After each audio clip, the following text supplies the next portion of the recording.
When a pregnant woman is publicly humiliated at Manhattan's most exclusive charity gala, the room erupts in laughter until her husband walks through the door. What happens next will make every person who mocked her wish they'd chosen kindness over cruelty. This is a story about power, protection, and the devastating cost of underestimating the quiet man who holds an entire city in his hands. Stay until the end to see how one night of cruelty transforms into a lesson no one will ever forget. If you're enjoying this story, hit that like button and comment with your city so I can see how far this tale has traveled. The Aldrich Foundation Gala occupied the entire top floor of the Celestine Hotel, where crystal chandeliers hung like frozen waterfalls, and champagne flowed with the casual abundance of old money. Outside the floor-to-ceiling windows, Manhattan glittered against the night sky, a kingdom of steel and ambition that never slept, never softened, never showed mercy to those who couldn't keep pace. Lena Marrow stood near the bar, one hand resting protectively over the swell of her belly, the other clutching a glass of sparkling water that had gone warm 20 minutes ago.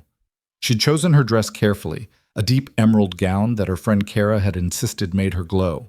But now, surrounded by women in designer labels that cost more than Lena had earned in a year before she married Nico, she felt like a child playing dress-up in her mother's closet. 6 months pregnant. Visibly, undeniably pregnant in a room where motherhood was something you hired professionals to handle while you maintained your figure and your social calendar. She scanned the crowd for Nico's dark head, that particular way he held himself, completely still even in motion, like a blade resting in its sheath. But he'd stepped out 10 minutes ago when his phone buzzed with an urgent message, his expression shifting from attentive husband to something harder, more remote. He'd kissed her temple, promised he'd be right back, and disappeared into the corridor that led to the private conference rooms. 10 minutes. It felt like hours. More water, ma'am? A server appeared at her elbow, young and efficient, already reaching for her glass. No, thank you. I'm fine. The lie came easily. She'd spent most of her life being fine. Fine when the rent was late, fine when her mother got sick, fine when she worked double shifts at the diner and still couldn't make ends meet. Fine was a language she spoke fluently. The server nodded and melted back into the crowd. Lena shifted her weight, her heels already pinching despite the fact that she'd worn them around the apartment for 3 days trying to break them in. Nico had offered to buy her something more comfortable, but she'd refused. She was still adjusting to the reality of his money, the way he could solve problems with a phone call, the way doors opened before he reached them, the way people's eyes changed when they realized who he was. Nico Vale. The name carried weight in certain circles, the kind of weight that made prosecutors nervous and defense attorneys rich. He'd built an empire through real estate development, private security firms, and investments that somehow always paid off despite market volatility. The newspapers called him a businessman. The whispers called him other things. Lena had known what she was getting into when she married him, or she'd thought she did. Is this seat taken? An elderly woman with impeccable posture and kind eyes gestured to the high-top table beside Lena. Silver hair swept back in an elegant chignon, pearls that probably cost more than a car. No, please, Lena stepped aside, grateful for even this brief interaction. Thank you, dear. These events are beautiful, but they do require stamina. The woman settled onto the stool with practiced grace, then studied Lena with the frankness of someone too old to bother with pretense. First gala? Is it that obvious? Only to someone paying attention. Most people here aren't. A smile softened the observation. I'm Margaret Chen. My grandson is one of the foundation's board members, which means I get dragged to these functions 4 times a year. Lena Vale. She extended her hand, and Margaret's grip was firm, warmer than the air-conditioned chill of the ballroom. Vale, you're Nico's wife. Not a question. Margaret's eyes sharpened with recognition, but there was no judgment there, just curiosity. How are you finding married life? It's, Lena hesitated, searching for words that were true, but not too revealing. Different than I expected. Good different, just adjusting. To the money or to the man? The directness caught Lena off guard, pulled a genuine laugh from her throat. Both? Smart answer. Margaret accepted a glass of white wine from a passing server. Nico Vale isn't an easy man to be married to. Too much weight on his shoulders. Too many people who want things from him. She paused, took a delicate sip. But he chose you. That says something. Before Lena could respond, a burst of laughter erupted from a cluster of women near the auction tables. Loud, performative, designed to draw attention. Lena recognized the sound. She'd heard it in high school cafeterias, in college classrooms, in break rooms where cliques formed and outsiders were identified and dismissed. The Ashford contingent, Margaret said quietly, following Lena's gaze. Vivian and her little court, beautiful, wealthy, and utterly convinced that cruelty is sophistication. She set down her wine glass with a soft click. Stay away from them, dear. Women like that view kindness as weakness. Lena watched the group, 5 women in their late 20s to mid-30s, each one polished to an impossible sheen. The one at the center, a blonde in a white gown that probably cost more than Lena's wedding, threw her head back in laughter, diamonds catching the light at her throat and wrists. Vivian Ashford. Lena had seen her in the society pages, always photographed at the right events with the right people. Real estate heiress. Board member of a dozen charities, engaged to a tech CEO whose company had just gone public. I should probably find my husband, Lena said, suddenly anxious. The walls felt closer, the crowd louder. Good instinct. Margaret squeezed her hand once, brief and reassuring. Trust it. Lena made her way toward the corridor where Nico had disappeared, moving slowly through the crowd. Her hand remained on her belly, protective, grounding. The baby had been active today, little flutters and kicks that still amazed her. 6 months ago, she'd been a waitress living paycheck to paycheck. Now she was married to one of the most powerful men in New York, carrying his child, attending charity galas where the champagne alone cost more than her monthly rent used to be. She'd almost reached the hallway when a voice stopped her. Oh my God, is that the dress everyone's been talking about? Lena turned. The blonde from Vivian's group stood a few feet away, her expression a perfect mask of concern that didn't quite reach her eyes. She was beautiful in that specific way that required effort and money. Personal trainers, dermatologists, stylists who knew exactly how to highlight bone structure and minimize flaws. I'm sorry, Lena said. Your dress. Emerald is so tricky to pull off. Very brave choice. The woman's smile stayed in place, sweet as poison. I'm Blair Knox, friend of Vivian's. Lena Vale. Vale. Blair repeated the name like she was tasting wine, considering its vintage.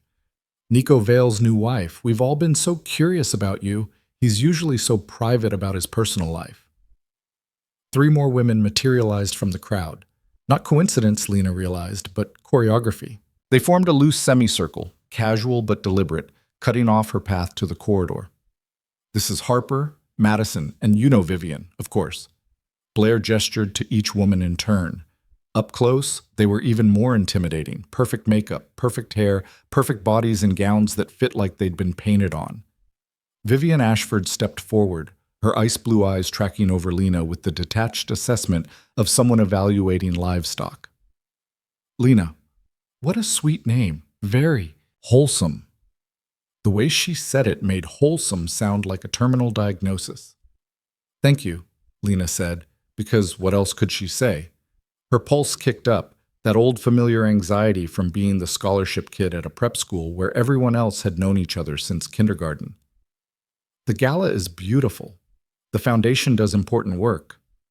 Oh, we know. We've all been on the board for years. Madison, or was it Harper, toyed with the stem of her champagne flute. It's such a commitment. The meetings, the fundraising, the actual work of caring about people less fortunate. Must be nice to just show up and look pretty, the other one added, with a laugh that pretended to be friendly. Lena felt her face heat. I'm sorry if I gave that impression. Nico and I are both very committed to supporting Nico. Vivian cut her off smoothly, her smile sharpening. Tell me, how exactly did you meet? I heard it was very romantic. The way she said romantic made it sound sordid. We met at a restaurant. I was working as a waitress, right? Blair's eyes widened with manufactured delight. Oh my God, that's so pretty woman. Except, he married you. That must have been surprising. For everyone, Vivian added. Nico's dated some very accomplished women over the years. CEOs, attorneys, a diplomat once. So when he married a waitress, she let the sentence hang, unfinished and damning. Lena's hand tightened over her belly. The baby kicked, as if sensing her distress. I should find my husband. Of course. I'm sure you don't want to be away from him too long. Vivian's smile never wavered. Men like Nico, they need a lot of attention, especially from wives who understand how the world works. The implication was clear. Lena didn't understand, would never understand, was fundamentally out of her depth. It was nice meeting you all, Lena said, the lie bitter on her tongue. She turned toward the corridor again. Wait, your shoes? Harper's voice carried concern that sounded almost genuine. I think your heel is loose. You don't want to trip, not in your condition. Lena glanced down automatically. Her heel looked fine. When she looked up, Blair was right there, too close, her champagne glass tilted at an odd angle. Oh, I'm so clumsy. It happened fast. Blair stumbled forward, her glass tilting sharply. Champagne arced through the air in a golden spray. The glass hit the marble floor with a sound like a gunshot, crystal exploding into glittering shards. But it wasn't champagne that soaked into Lena's emerald dress. It was red wine. Deep, dark, staining red wine that spread across the expensive fabric like blood. Lena gasped, stumbling backward. Her heel caught on something, a piece of broken glass, the edge of a table, and she nearly fell. Her hand shot out, grabbing the back of a chair for balance, her other arm wrapping protectively around her belly. The ballroom went silent. Not gradually, not politely. It was instant and total, like someone had pressed mute on the entire world. Conversations died mid-sentence. Laughter evaporated. Even the string quartet seemed to falter, their instruments going quiet. Everyone was staring. Lena stood frozen, wine dripping from her dress onto her shoes, glass glittering around her feet. Her face burned with humiliation so complete it felt like fever. The dress was ruined. She was ruined, standing in the middle of Manhattan's elite in a wine-soaked gown, 6 months pregnant, looking exactly like what Vivian's smile had said she was. A mistake. Oh my God, I'm so sorry. Blair's hands flew to her mouth, her expression perfectly horrified. I can't believe I did that. I'm such a disaster. Someone get napkins, please, someone. The silence broke, not with sympathy, but with laughter. It started somewhere in the back. A snicker quickly stifled. Then someone else laughed. Then another. Within seconds, the sound rippled through the ballroom, cruel and delighted, the kind of laughter that feeds on someone else's humiliation. Vivian's face held performative concern, but her eyes glittered with satisfaction. Lena, honey, are you okay? Here, let me... She reached out as if to help, but the gesture was all show, her hand barely touching Lena's arm before pulling back. I'm fine. Lena's voice came out small, shaky. I just need to... I should go clean up.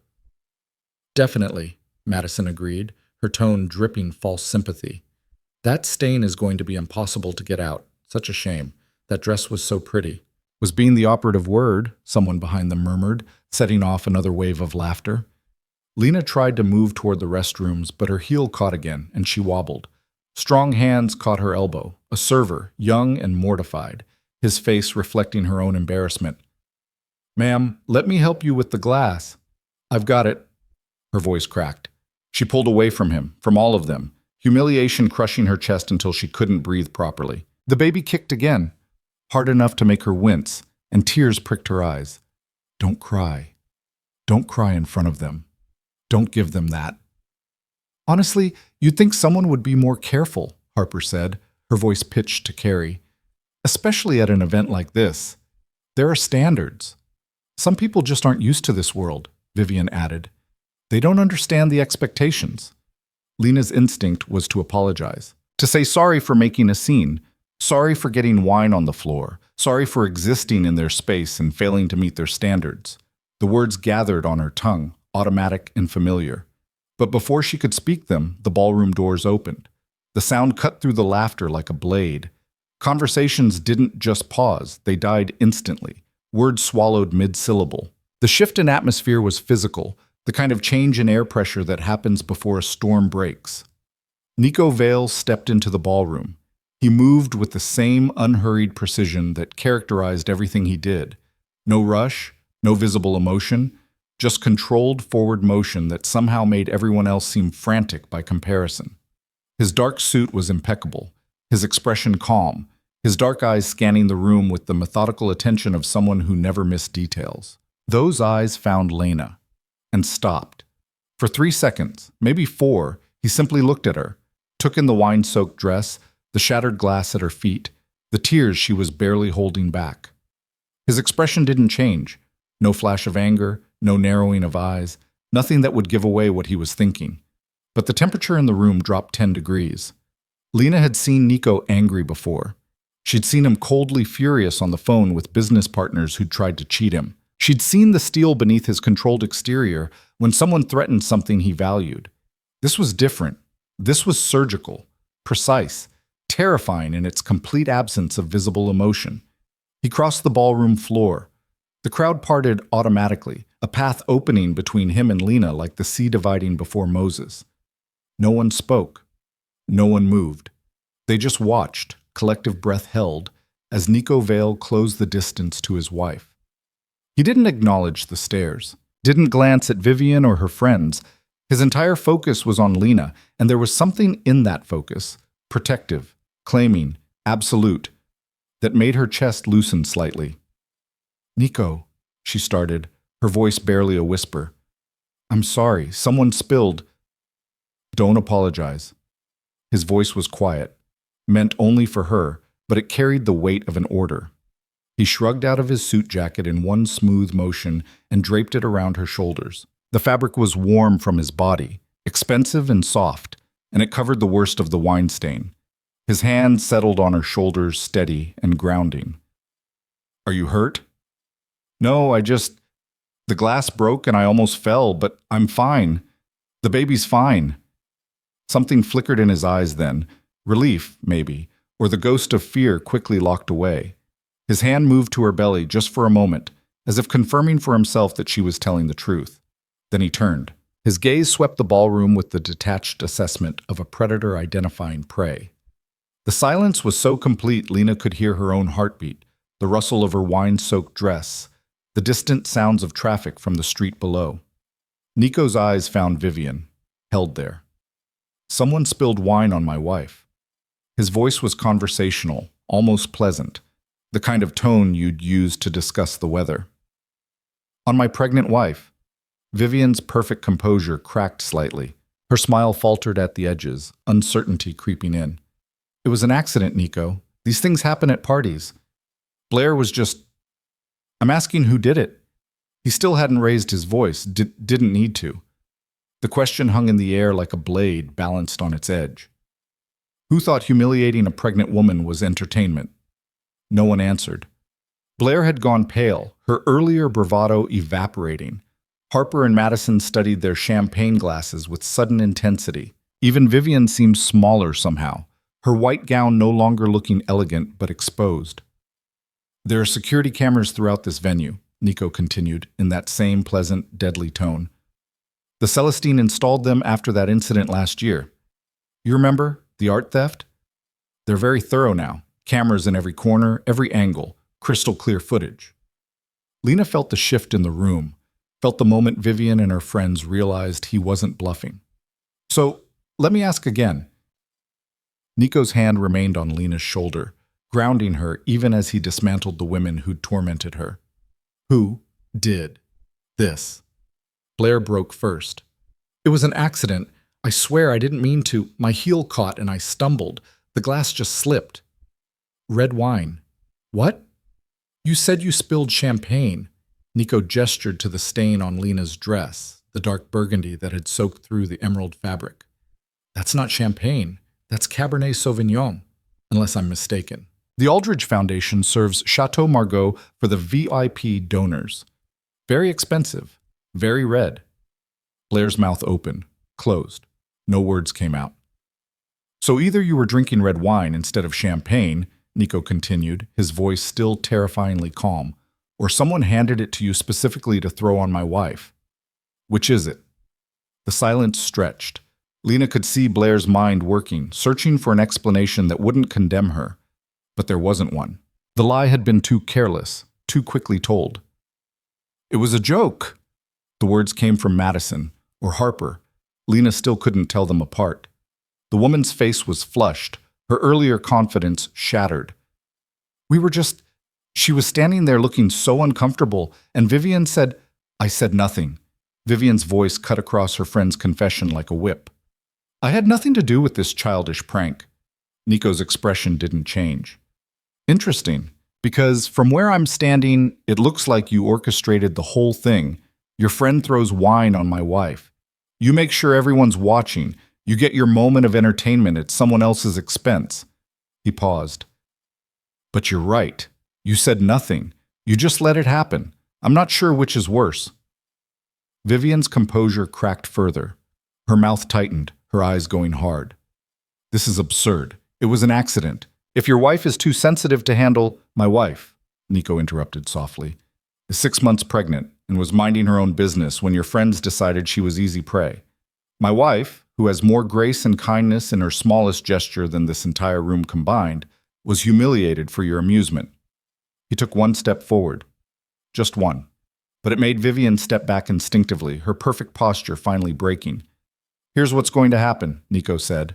Everyone who participated in this, everyone who laughed, who watched, who thought cruelty was entertainment, is going to apologize. Real apologies. Said to Lena directly, naming exactly what you did and why it was wrong. You can't be serious, Vivian said, but her voice wavered. I'm always serious. Nico's hand moved from Lena's shoulder, his arm sliding around her waist instead, protective, claiming, unmistakable. You have two choices. Apologize now, sincerely and specifically. Or I make sure everyone in this room knows exactly who you are. Not the polished, charitable version. The real version. Vivian's face went white. You're threatening me? I'm offering you a chance at decency. Whether you take it is up to you. The ballroom had become a theater, every eye fixed on the confrontation unfolding. Lena could feel the weight of all those stares, but with Nico beside her, they felt different. Less like judgment and more like witness. Blair moved first, stepping forward with visible reluctance. Her eyes were red-rimmed, her earlier beauty marred by streaked makeup. Lena, I'm so sorry. I threw wine on you on purpose because Vivian said it would be funny, because we thought you didn't belong here and wanted to make you feel small. It was cruel and stupid, and I'm ashamed. The words tumbled out fast, desperate, but they sounded genuine, or at least as genuine as fear could make them. I accept your apology, Lena said quietly. She could feel Nico's slight tension at her easy forgiveness, but this was her choice to make. One by one, the others followed. Madison and Harper both apologized, their words varying in sincerity, but all carrying the same undercurrent of desperate need to escape Nico's attention. Other guests who'd laughed came forward too, their apologies briefer but no less motivated by self-preservation. Finally, only Vivian remained. She stood apart from her friends, her white gown like armor, her chin raised in defiance that was starting to look more like denial. I won't apologize for something I didn't do. You watched it happen, Nico said. You set the stage for it. You created an environment where humiliating someone weaker seemed acceptable. I'm not responsible for other people's actions. No. You're responsible for your own, and your action was standing by while someone you could have stopped chose cruelty. Nico's voice dropped even lower, intimate and dangerous. But you're right. You don't have to apologize. Vivian's relief was visible, brief, and foolish. I'll just make sure everyone knows about the zoning violations on your new development project, Nico continued conversationally. The one your father's company is building in Brooklyn. Apparently there were some irregularities with the permits, and the environmental impact study, and the safety inspections. Vivian's face drained of color. You can't... Those records are sealed. Nothing's sealed if you know who to ask. Nico's smile was gentle, horrible. Your father's built his reputation on integrity. Wonder how that'll hold up when the Times runs a front-page story about corruption and shortcuts. Probably tank the company's stock. Might even trigger some federal investigations. That's blackmail. That's accountability. Nico's arm tightened slightly around Lena. You made my wife cry at a charity gala because you thought there would be no consequences. You were wrong. There are always consequences. The question is whether you'd prefer private embarrassment or public scandal? The calculation in Vivian's eyes was visible, weighing pride against pragmatism, image against survival. Lena almost felt sorry for her. Almost. I apologize. The words came out stiff, forced through clenched teeth. I created a hostile environment and stood by while you were humiliated. It was wrong. Say her name, Nico said softly. Vivian's jaw tightened. Lena. I apologize to you, Lena. It wasn't sincere. Couldn't be, extracted under duress. But Lena nodded anyway, accepting it for what it was. Not remorse, but submission. Thank you, Lena said, and meant it. Not for the apology, but for the lesson being taught. For the understanding that cruelty could be answered, that power could be wielded in protection instead of domination. Nico turned to address the room at large, his voice carrying to every corner. The Aldridge Foundation's fundraising goal tonight was $2 million. Currently, you're at 1.4. That leaves a shortfall of 600,000. Confused glances rippled through the crowd. The foundation's director, a nervous man in his 50s, stepped forward. Mr. Vale, we're confident we'll close that gap through the auction. You'll close it in the next 10 minutes, Nico interrupted. Everyone who laughed tonight, everyone who participated in humiliating my wife, will contribute to make up the difference. Consider it a stupid tax. Shocked silence. Then someone in the back, Margaret Chen, Lena realized, started laughing. Real laughter, delighted and sharp. Brilliant, Margaret called out, turning shame into charity. I'll add 50,000 to sweeten the pot. That broke the dam. Phones came out. Transfers were initiated. The foundation director's assistant started frantically taking down names and amounts, her eyes growing wider with each six-figure donation. Vivian stood frozen, her perfect facade finally shattered completely. This is insane. This is the price of your entertainment, Nico said.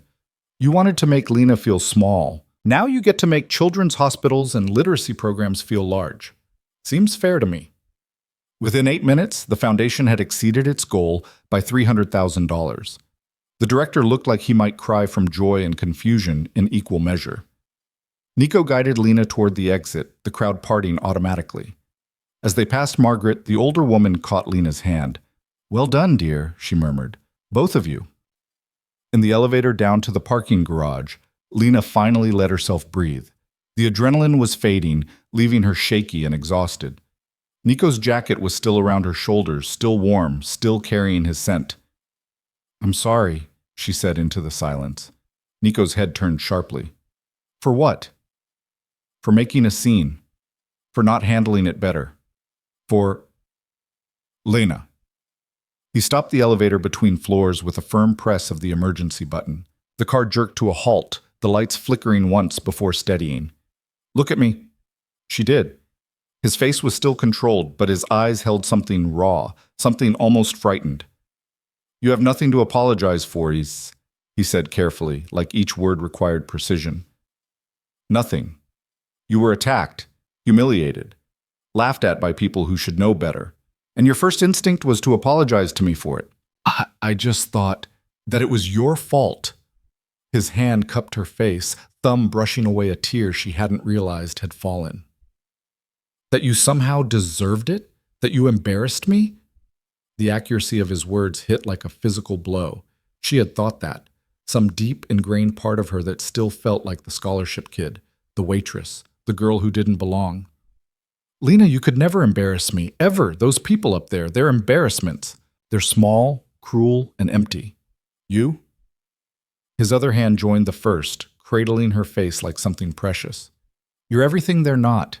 Kind, genuine, strong enough to survive their cruelty and still offer forgiveness. I didn't feel strong, she whispered. I felt humiliated. I know, and that's what I can't forgive. Not the wine, not the broken glass. The fact that they made you feel less than what you are. His forehead touched hers, a rare gesture of vulnerability. You're my wife, the mother of my child, the only person in this entire city who looks at me and sees something worth loving. And they tried to break that, to make you doubt yourself. They almost did, Lena admitted, but they didn't. You're still here, still standing, still offering grace to people who don't deserve it. He pulled back slightly, his eyes searching hers. I need you to understand something. The power I have, the money, the connections, it's not worth anything if I can't use it to protect you, to make sure no one ever makes you feel like that again. You can't protect me from everything. Watch me try. The words were fierce, absolute. Not a promise, but a vow. Lena felt something shift inside her. Not the baby this time, but something deeper. An understanding that she'd married a man who saw protection not as control, but as devotion, who wielded power like a shield instead of a weapon. What happens now? She asked. Nico pressed the button to resume the elevator's descent. Now we go home. You take a bath, burn that dress if you want, and forget those people exist. And Vivian? The zoning violations you mentioned? His smile was cold, satisfied. Those are very real. And as of 20 minutes ago, copies of all the relevant documents are in the hands of 3 different investigative journalists I trust. By Monday, Vivian's family will be dealing with problems that make tonight's embarrassment look like a minor inconvenience. That seems excessive. It's proportional. The elevator doors open to the parking garage, fluorescent lights harsh after the ballroom's chandelier glow. She hurt you, made you cry, made you doubt yourself in a room full of strangers. There are consequences for that. Always. His car, a black Mercedes, understated and powerful, waited in its reserved spot. Nico opened the passenger door for her, helped her in with careful attention to her belly and her ruined dress. Before closing the door, he crouched down, bringing his eyes level with hers. I love you, he said quietly. Not because you fit into my world, because you made my world better by being in it. Don't ever forget that. Lena's throat tightened with emotion. I love you too. Good. He pressed a kiss to her forehead, brief and fierce. Now let's get you home. The drive through Manhattan's nighttime streets was quiet, the city's lights blurring past the windows. Lena watched the buildings slide by, her hand resting on her belly where the baby had finally settled into sleep. Nico drove with one hand, the other reaching across to hold hers, his thumb tracing absent circles on her palm. She thought about Vivian's white dress and perfect smile, about Blair's calculated stumble and the splash of red wine like blood, about the laughter that had filled the ballroom, cruel and delighted. And then she thought about Nico walking through those doors, about the silence that followed, about the way he'd wrapped her in his jacket and his protection without hesitation, without calculation, without anything except the absolute certainty that she was his to defend. Thank you, she said softly. For what? For making them see me, really see me. Nico's hand tightened on hers. They still don't see you. Not really. They only see what I'll do to protect you, but that's enough. It was enough. For tonight, it was more than enough. The city glittered around them, beautiful and brutal, as Nico drove them home through streets that bent to his will. And Lena understood, finally, what it meant to be loved by a man who could command a room with his silence and bring the powerful to their knees with nothing but controlled fury and absolute certainty. She was safe. She was seen. She was his. And anyone who tried to make her feel small would learn what Vivian had learned tonight, that cruelty always carried a bill, and Nico Vale always collected his debts. The apartment was dark when they arrived, just the ambient glow of the city filtering through the floor-to-ceiling windows that overlooked Central Park. Nico had bought the penthouse 3 years ago. Minimal furniture, clean lines, the kind of space that felt more like a well-designed fortress than a home. Until Lena moved in 6 months ago and started filling it with warmth he hadn't known was missing. She kicked off her heels the moment they crossed the threshold, the wine-stained dress rustling stiffly as she moved. Nico locked the door behind them, engaged the security system with practiced efficiency, then turned to find her standing in the middle of the living room, looking lost. Go take a bath, he said gently. I'll bring you something to eat. I'm not hungry. You need to eat. The baby needs you to eat. He crossed to her, his hands settling on her shoulders. Please, Lena, let me take care of you. She looked up at him, her eyes still holding traces of the humiliation from the gala, and nodded. Okay. He watched her disappear down the hallway toward their bedroom, her movements slow and tired. The wine-stained dress left a dark trail against the white walls, a reminder of what had been done to her. What he'd allowed to happen by leaving her alone. The thought made his jaw tighten. He pulled out his phone, scrolled to a contact, and pressed call. Marcus answered on the second ring. "Boss, I need everything you can find on Vivian Ashford. Real estate holdings, financial statements, offshore accounts, business partners, everything."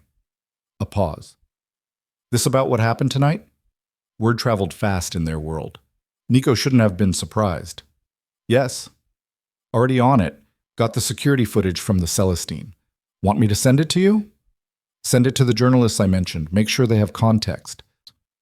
Nico moved to the kitchen, pulling out ingredients for a simple pasta, something Lena could eat without feeling sick. The pregnancy had made her appetite unpredictable. "And Marcus, find out if Ashford Development has any projects in the pipeline that require city approval. You want to block them?" "I want leverage. There's a difference." "Understood. I'll have a full report by morning." Nico ended the call and focused on cooking. The movements were automatic, soothing in their simplicity. Boil water, heat sauce, grate cheese, tasks that required attention but not thought, leaving his mind free to process what had happened.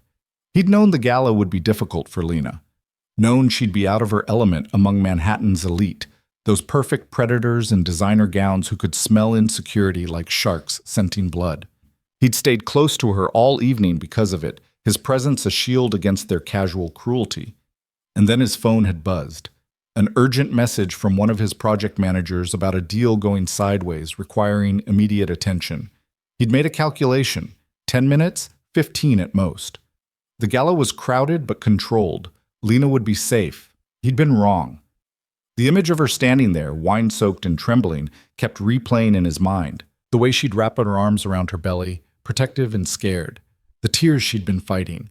The instinct to apologize, as if any of it had been her fault. The water boiled over, hissing against the stovetop. Nico swore under his breath and adjusted the temperature, forcing his focus back to the present. Anger wouldn't help her now. What she needed was stability, safety, the understanding that tonight's humiliation had been an aberration, not a preview of their future. He plated the pasta, added a side of the sourdough bread she loved, poured filtered water into a glass. The tray looked simple, almost austere, but it was what she could handle right now. Comfort food, easy food, safe food. The bedroom was dim when he entered, just the bedside lamp casting warm light across the space. He could hear water running in the bathroom, the subtle splash of movement. He set the tray on the dresser and knocked gently on the bathroom door. "Lena, I made you something to eat." "I'll be out in a minute." Her voice sounded steadier, less fragile. The bath was helping. Nico changed out of his tuxedo, the formal clothes feeling suddenly restrictive. He pulled on comfortable pants and a soft t-shirt, the kind of casual wear Lena had encouraged him to buy. "You don't have to be in armor all the time," she'd told him once, laughing as she held up a Princeton sweatshirt in a department store. "Sometimes you can just be Nico." He was folding his tuxedo jacket when he noticed the wine stains on the cuffs, transfer from Lena's dress when he'd wrapped it around her. The fabric was expensive, Italian, probably ruined. He didn't care. Would have burned the entire suit if it meant she never had to feel what she'd felt tonight. The bathroom door opened. Lena emerged wrapped in his robe, oversized on her, the sleeves rolled up multiple times, her hair damp and pulled back from her face. She looked younger like this, softer, the polished veneer of the gala stripped away. "Better?" he asked. "A little." She managed a small smile. "I burned the dress, put it in the bathroom trash and doused it with nail polish remover. Very satisfying." Despite everything, Nico felt his mouth curve. "Good." He guided her to the bed, propped pillows behind her back, and set the tray across her lap. She looked at the pasta with something close to relief. "You remembered the Parmesan." "I always remember the Parmesan." She took a bite, chewed thoughtfully, then another. Color started returning to her face, the trembling in her hands easing. Nico sat beside her, close but not crowding, letting her eat at her own pace. "I keep thinking about it," she said quietly, her fork tracing patterns in the pasta. "The way they looked at me. Like I was something beneath them, something that didn't belong." "They're wrong." "Are they?" She set down her fork, her hand moving to her belly in that protective gesture he'd seen all night. Nico, I was a waitress 6 months ago. I lived in a studio apartment in Queens with a broken heater and furniture from the Salvation Army. I had $17 in my checking account the day we met. I know all of this. Do you know what it's like to walk into a room full of people who've never worried about money? Who've never worked a double shift because the rent was due? Who look at someone like me and see nothing? Nico took her hand, lacing their fingers together.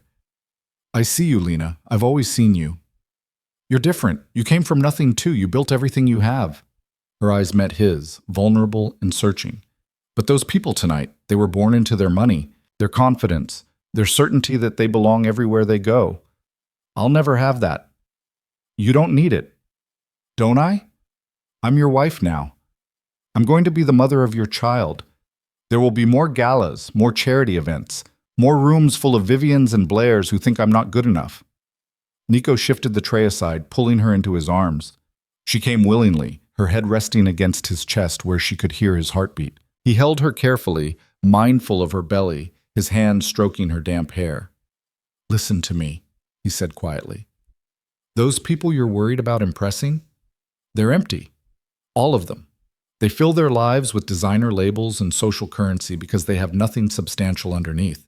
No real values, no genuine connections, just performance and cruelty disguised as sophistication. They still have power. Social power. Which means nothing if you don't value their approval. His arms tightened slightly. You want to know what real power is? It's walking into a room and knowing you don't need anyone's permission to exist. It's being kind when cruelty would be easier. It's surviving humiliation and still offering forgiveness. That's strength, Lena. That's what you have that they'll never understand. She was quiet for a long moment, her breathing slow and steady against his chest.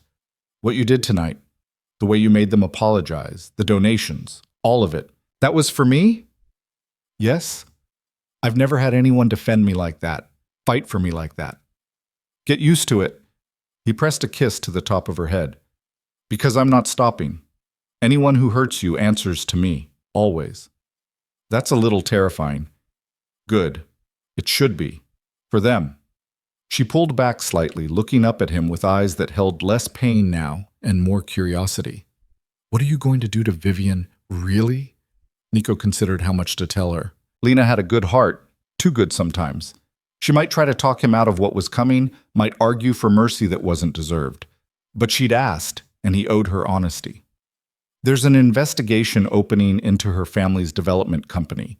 Zoning violations, environmental shortcuts, fraudulent permits. It's all legitimate.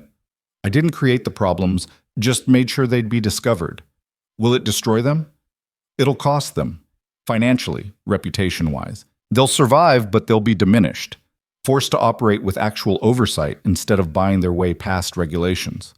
Lena was quiet, processing. And that's justice? Making them suffer? That's accountability. They cut corners that endangered people because they thought their money made them untouchable. Tonight proved they were right to think that, until they touched you. So I'm special, but other people aren't? The question cut deeper than she probably intended. Nico had to think about his answer, choose his words carefully. You're right, he said finally. It's hypocritical. I let a lot of things slide because they don't affect me personally.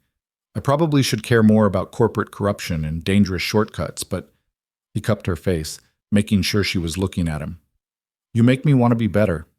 Seeing you hurt tonight, knowing it happened because someone thought they could get away with it, it reminded me why rules matter, why consequences matter. So you're saying I'm your conscience. I'm saying you make me see things I'd otherwise ignore.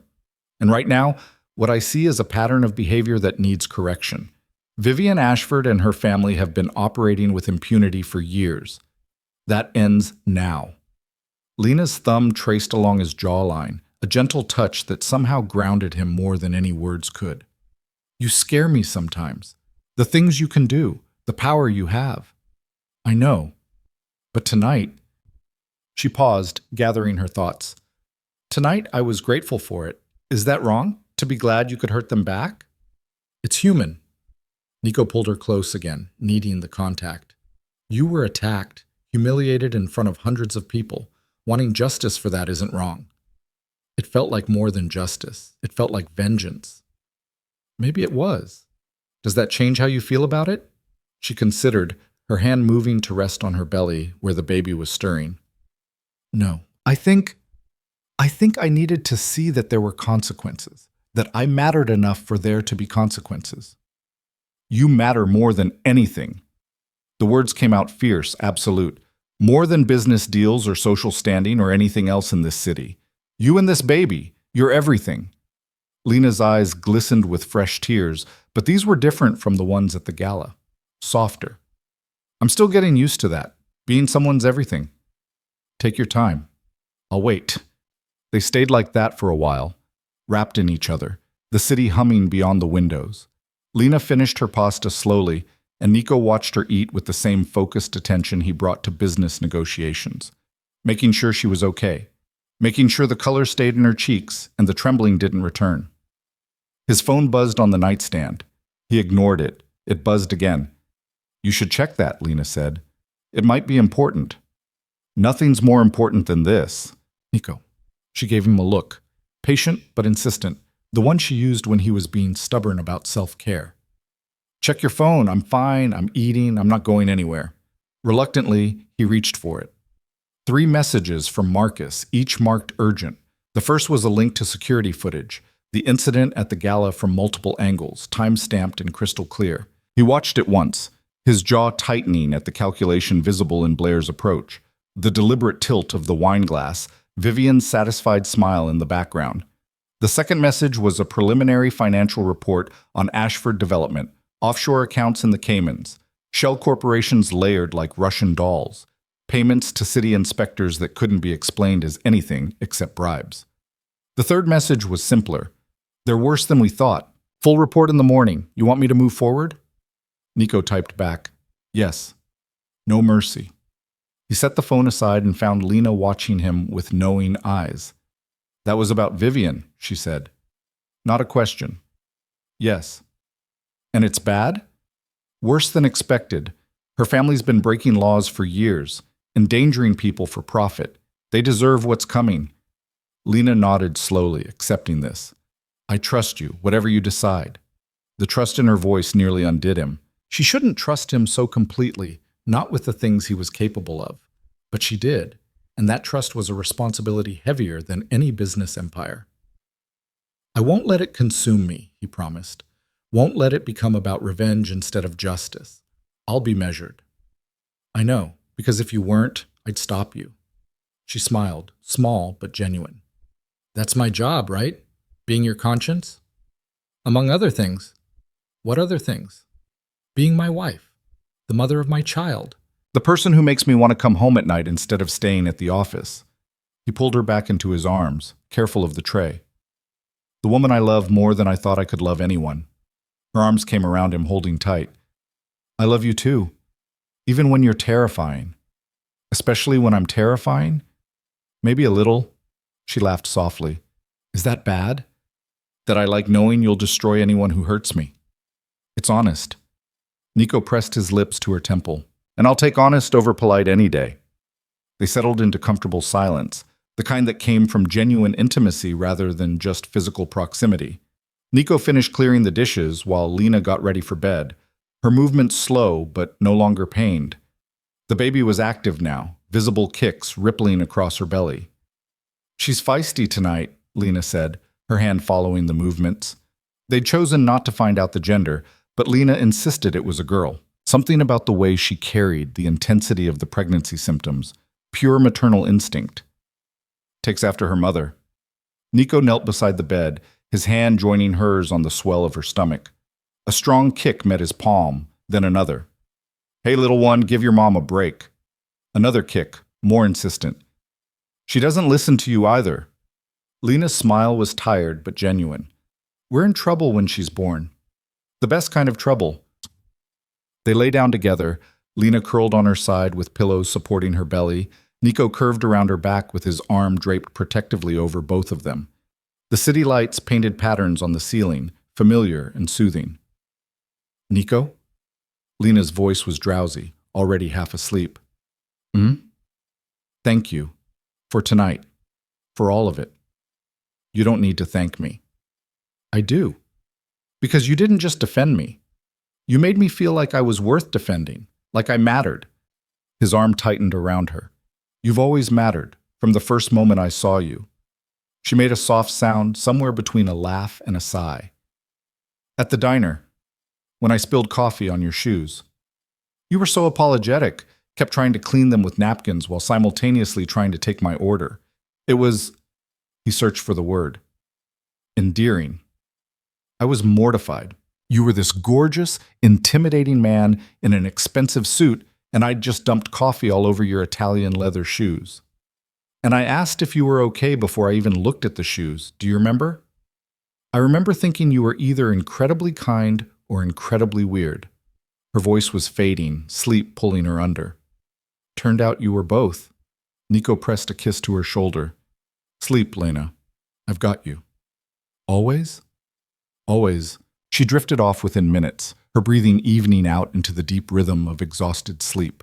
The baby settled too, the kicks subsiding into gentle flutters. Nico stayed awake, his mind too active for rest despite his body's fatigue. His phone buzzed again. He considered ignoring it, but the vibration was persistent, someone calling rather than texting. Carefully, he extracted himself from the bed, pulling the covers back over Lena before stepping into the hallway. What? His voice was low, dangerous. It was past midnight, and interruptions at this hour were never good news. It's Chen. Margaret Chen's voice came through clear and amused. I hope I'm not interrupting anything important. Nico's tension eased fractionally. Mrs. Chen, it's late. It is, but I wanted to call while the night was still fresh in everyone's minds. A pause, the sound of ice clinking in a glass. That was quite a performance at the gala. It wasn't a performance. No, I suppose it wasn't, which is what made it so effective. Another sip, contemplative. Vivian Ashford has terrorized charitable events for years. The board's been looking for a reason to remove her, but she's too connected, too rich, too willing to lawyer up over perceived slights. And now? Now she's radioactive. I've already had 3 calls from board members asking if we should accept her resignation before she can make it. The wine incident is all over social media. Someone recorded it on their phone. Vivian's being torn apart in the comments. Nico moved to the windows, looking out at the city that never truly slept. Lights blazed in office buildings, traffic crawled through intersections, lives continued their complex choreography of survival and ambition. Somewhere out there, Vivian was probably on the phone with her lawyers, her publicist, her father, anyone who could help contain the damage. I didn't do it for social media points, he said quietly. I know. You did it for your wife, which is why it worked. Margaret's voice softened. She's a lovely girl, Nico.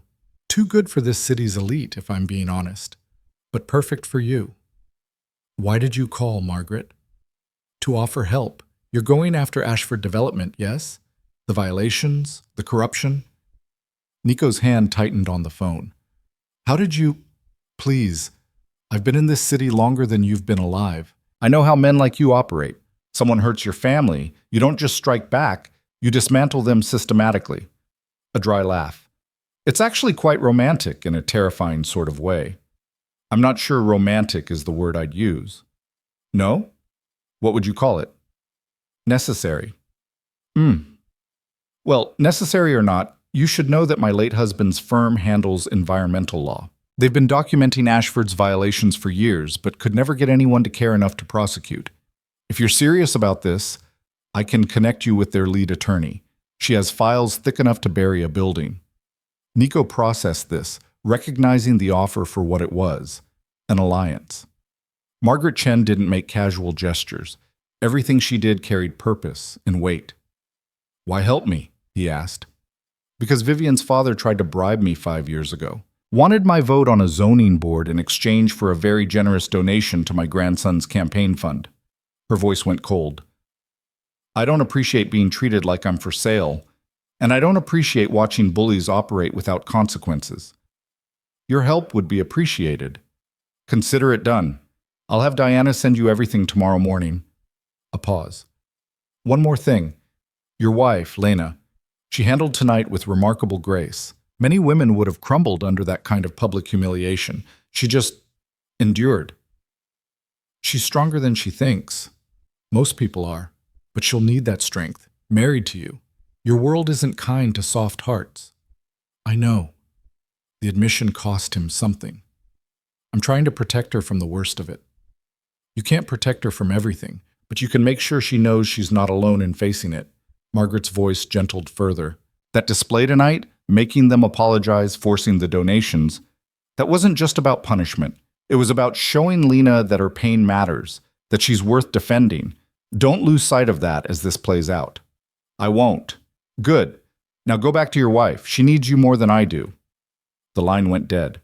Nico stood at the window a moment longer, processing the conversation. Margaret Chen's support was significant. She had connections that even his money couldn't buy, influence that came from decades of careful relationship building and strategic generosity. With her help, taking down Ashford Development would be easier, cleaner, more devastating. But her warning lingered. Don't lose sight of why you're doing this. He returned to the bedroom to find Lena still sleeping, one hand curved protectively over her belly. In sleep, she looked younger, more vulnerable, the exhaustion of pregnancy visible in the faint shadows under her eyes, the slight swelling of her ankles. She'd given up so much to be with him, her independence, her anonymity, the simple safety of being unremarkable. And what had he given her in return? Wealth, yes, security, protection, but also enemies. Target status. Nights like tonight, where his world's cruelty crashed into her kindness and left bruises that wouldn't show, but wouldn't heal easily either. He climbed back into bed carefully, resuming his position behind her. His hand found hers on her belly, their fingers lacing together. The baby kicked once, as if acknowledging his return. Nico? Lena's voice was thick with sleep. Everything okay? Everything's fine, just a phone call. Go back to sleep. Who calls at midnight? Margaret Chen. She wanted to help with the Ashford situation. Lena made a soft sound of understanding. She was kind to me tonight, before everything happened. She's a good person, rare in our circles. Your circles. I'm still figuring out if they're mine too. She shifted, turning slightly so she could see his face in the dim light. Do you think I'll ever fit? Really fit?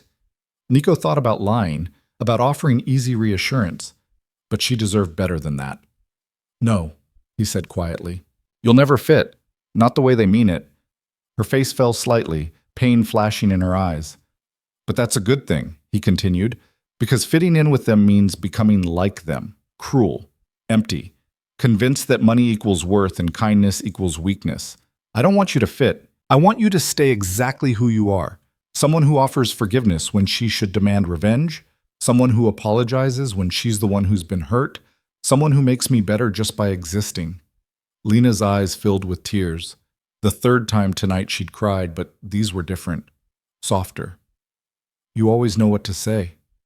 Not always, but with you it's easier, because it's true. She kissed him then, slow and gentle, her hand cupping his face. When she pulled back, her smile was real, reaching her eyes.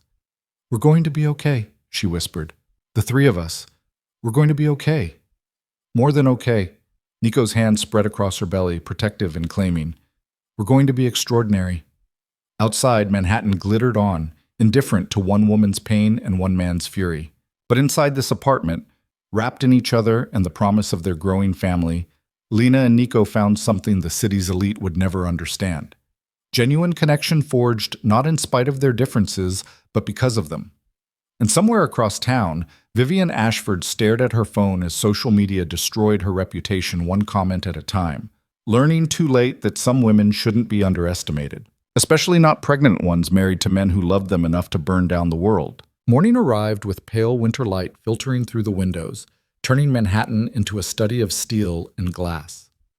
Lena woke alone in bed, the sheets beside her still warm but empty. She could hear water running in the kitchen, the quiet clink of dishes, Nico moving through his morning routine with the same controlled precision he brought to everything. She sat up carefully, her hand moving automatically to her belly. The baby was quiet this morning, resting after last night's gymnastics. Her body ached in that bone-deep way that came from emotional exhaustion rather than physical exertion. The gala felt like it had happened weeks ago instead of hours.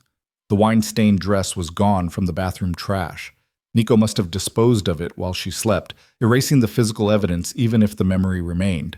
She pulled on comfortable clothes, leggings and one of Nico's sweaters that hung nearly to her knees, and padded barefoot toward the kitchen. Nico stood at the counter, dressed in charcoal slacks and a white shirt, his tie still unknotted around his collar.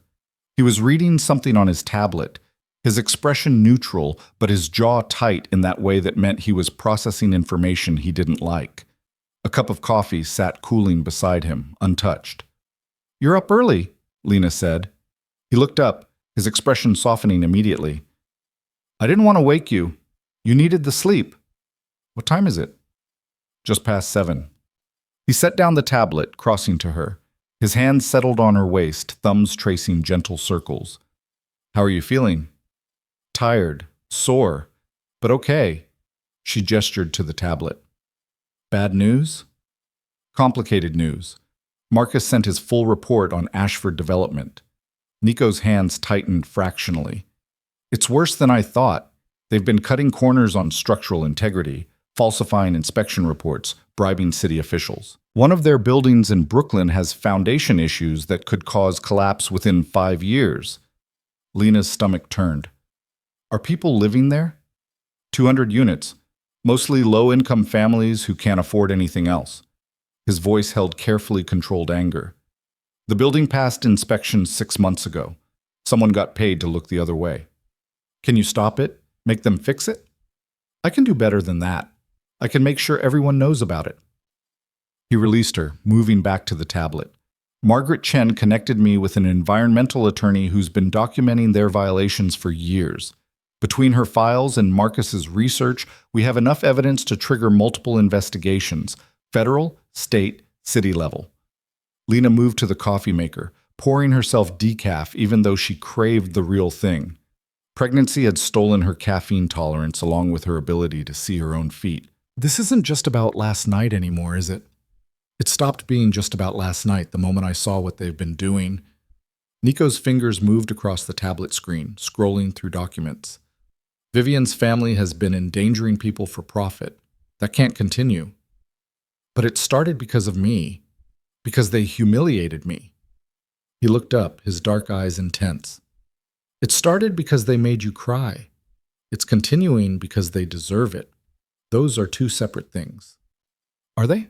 "It feels connected." Nico set down the tablet and crossed to her, taking the coffee cup from her hands and setting it aside. He pulled her into his arms, his chin resting on top of her head. "Listen to me," he said quietly. "Yes, I looked into Ashford because Vivian hurt you, but what I found goes beyond personal revenge. They're criminals who've been hiding behind money and connections. If taking them down also happens to punish the woman who made my wife cry at a charity gala, that's just efficient multitasking." Despite everything, Lena felt her mouth curve. "Efficient multitasking. One of my many talents." She pulled back slightly, looking up at him. "What happens now, with all this evidence?" "Now I make some calls, connect the right people with the right information. Let justice run its course." "Is it justice or revenge? Can't it be both?" Before Lena could answer, Nico's phone buzzed on the counter. He glanced at the screen, his expression shifting. "It's Thomas Brennan, the prosecutor I've worked with before." He answered, putting it on speaker.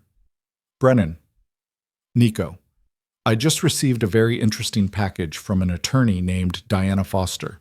Environmental violations, falsified inspections, evidence of systemic corruption in Ashford Development's operations." Brennan's voice was crisp, professional. "This wouldn't have anything to do with what happened at the Celestine last night, would it?" "I have no idea what you're talking about." "Right, of course not." Papers rustled in the background. "Well, regardless of the source, this is solid. We can move on this. Grand jury, criminal charges, the whole thing. But I need to know, is this personal for you?" Nico's eyes met Lena's. "Does it matter?" "It does, if your involvement could compromise the case. Defense attorneys will look for any connection to discredit the evidence. If they can prove you orchestrated this investigation out of personal vendetta, the evidence stands on its own," Nico interrupted. "The violations are real. The falsified documents are real. The endangered tenants are real. My motivation for bringing it to your attention doesn't change any of that." "Maybe not legally, but juries care about motivation." Brennan paused. "I'm not saying don't do this. I'm saying be smart about it. Keep your distance. Let the investigation run without interference. Understood. Good, because this could be big, Nico. Really big. Ashford Development has political connections that go all the way to the governor's office. Taking them down will make waves. I'm counting on it. The call ended. Lena watched Nico's face, reading the calculations happening behind his carefully neutral expression. You're going to step back, she said. Not a question. I'm going to be strategic. There's a difference. He picked up his coffee, finally taking a sip. Brennan's right. If I'm too visible in this, defense attorneys will use it to muddy the waters. But I don't need to be visible. I just need to make sure the right information reaches the right people. Like Margaret Chen's attorney. Exactly. Diana Foster has been trying to take down Ashford for years. Now she has a prosecutor willing to listen and evidence that can't be ignored. I'm just facilitating. Lena retrieved her decaf, cradling the warm cup between her hands. You're good at this. The strategy, the manipulation. She caught his expression and amended, the facilitating. It's like watching someone play chess while everyone else is playing checkers. It's how you survive in this city, especially when you start with nothing. He moved to the windows, looking out at the awakening metropolis. I grew up in the Bronx. My father worked construction until his back gave out. My mother cleaned houses. We lived in a 2-bedroom apartment with 7 people. Lena knew pieces of his history, but rarely heard him speak about it directly. She stayed quiet, letting him continue. I watched rich people my entire childhood, saw how they moved through the world like they owned it. And I learned that power isn't about money, it's about understanding how systems work and knowing which levers to pull. He turned back to her. Last night, I pulled those levers for you. Today, I'm pulling them for 200 families living in a building that could collapse. Tomorrow, I'll pull them for whatever needs doing. That's what power is for. And what if you become like them? The people you grew up watching. The question hung between them, difficult and necessary. Nico set down his coffee, crossed back to her, and took her hands in his. That's why I need you, he said simply. To remind me why I wanted power in the first place. Not to crush people, but to protect them. Not to hoard resources, but to use them for something that matters. His thumb brushed across her knuckles. You keep me honest, Lena. Keep me from becoming the kind of man who uses his wife's humiliation as an excuse for cruelty instead of a catalyst for justice. That's a lot of responsibility. You're carrying my child. I think you can handle it. She laughed softly, some of the tension easing from her shoulders. When you put it that way. Nico's phone buzzed again. A text this time. He glanced at it, his expression shifting to something colder. What is it? Vivian Ashford just resigned from the Aldridge Foundation board, effective immediately. He showed her the screen, a terse email from the foundation's director thanking Vivian for her years of service and wishing her well in future endeavors. That was fast. Social media moved faster. Have you seen what's trending? Lena shook her head. She deliberately avoided her phone this morning, not ready to face the digital aftermath of last night's humiliation. Nico pulled up a social media app, scrolling to show her. The hashtag from last night's gala was everywhere, but the narrative had shifted dramatically. What had started as mockery of Lena had transformed into condemnation of Vivian and her friends. Someone had posted the security footage, Blair's calculated approach, the deliberate wine throw, the cruel laughter that followed. The comments were brutal. Imagine being so insecure you have to bully a pregnant woman. This is what wealth without character looks like. Vivian Ashford just proved money can't buy class. That husband's face when he walked in, though, I would not want to be on his bad side. Lena's hand tightened on her coffee cup. This feels excessive. This is the internet holding people accountable. It's chaotic and sometimes unfair, but in this case, it's also accurate. Nico scrolled further. Vivian's getting what she deserves. Public shame for public cruelty. What about Blair and the others? They're in the comments too. Not as prominently, but they're being named, identified. Their social media accounts are getting flooded with criticism. He set the phone down. It'll die down in a few days. Some new scandal will take over, but the damage is done. Their reputations are permanently marked. Lena thought about Blair's tear-streaked face as she apologized, the genuine fear in her eyes. About Madison and Harper stammering through their confessions. They'd been cruel, yes, complicit in humiliation. But did they deserve to have their entire lives dissected by strangers on the internet? You think I'm being too harsh, Nico said, reading her expression. I don't know what I think. Part of me is glad they're facing consequences. Part of me wonders if the punishment fits the crime. They poured wine on a pregnant woman for entertainment, in a room full of people who could have stopped them, but chose to laugh instead. His voice was calm but unyielding. The punishment fits. And if they learn from this, if they become better people, then they'll have me to thank for the education. Nico's phone buzzed again, a call this time. He glanced at the screen and sighed. It's my lawyer, probably warning me about lawsuit risks. I should take this. Go ahead, I'll make breakfast. He kissed her forehead before answering, moving toward his office. Lena stood in the kitchen, surrounded by granite countertops and high-end appliances, and tried to reconcile her lingering sympathy for Vivian's public destruction with the memory of standing wine-soaked and humiliated in that ballroom. She started pulling ingredients for pancakes, one of the few things that didn't trigger her pregnancy nausea. The rhythmic motions were soothing. Measure flour, crack eggs, whisk batter. Simple tasks that required attention but not emotional processing. The baby kicked, hard enough to make her pause.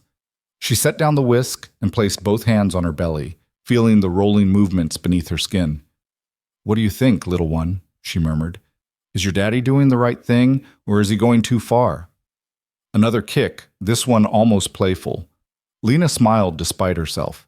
The baby had no opinions on justice versus revenge, just an urgent need to stretch in increasingly limited space. By the time Nico emerged from his office 20 minutes later, pancakes were stacked on plates and fresh fruit was arranged in a bowl.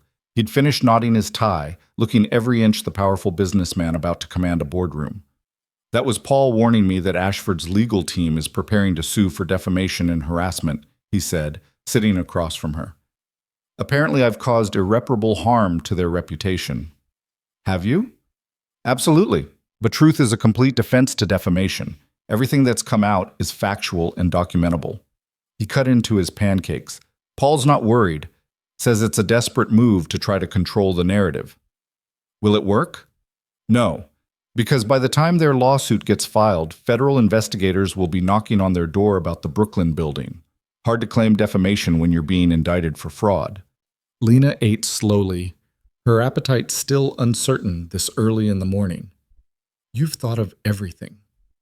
I try to. He paused, fork halfway to his mouth. Are you okay?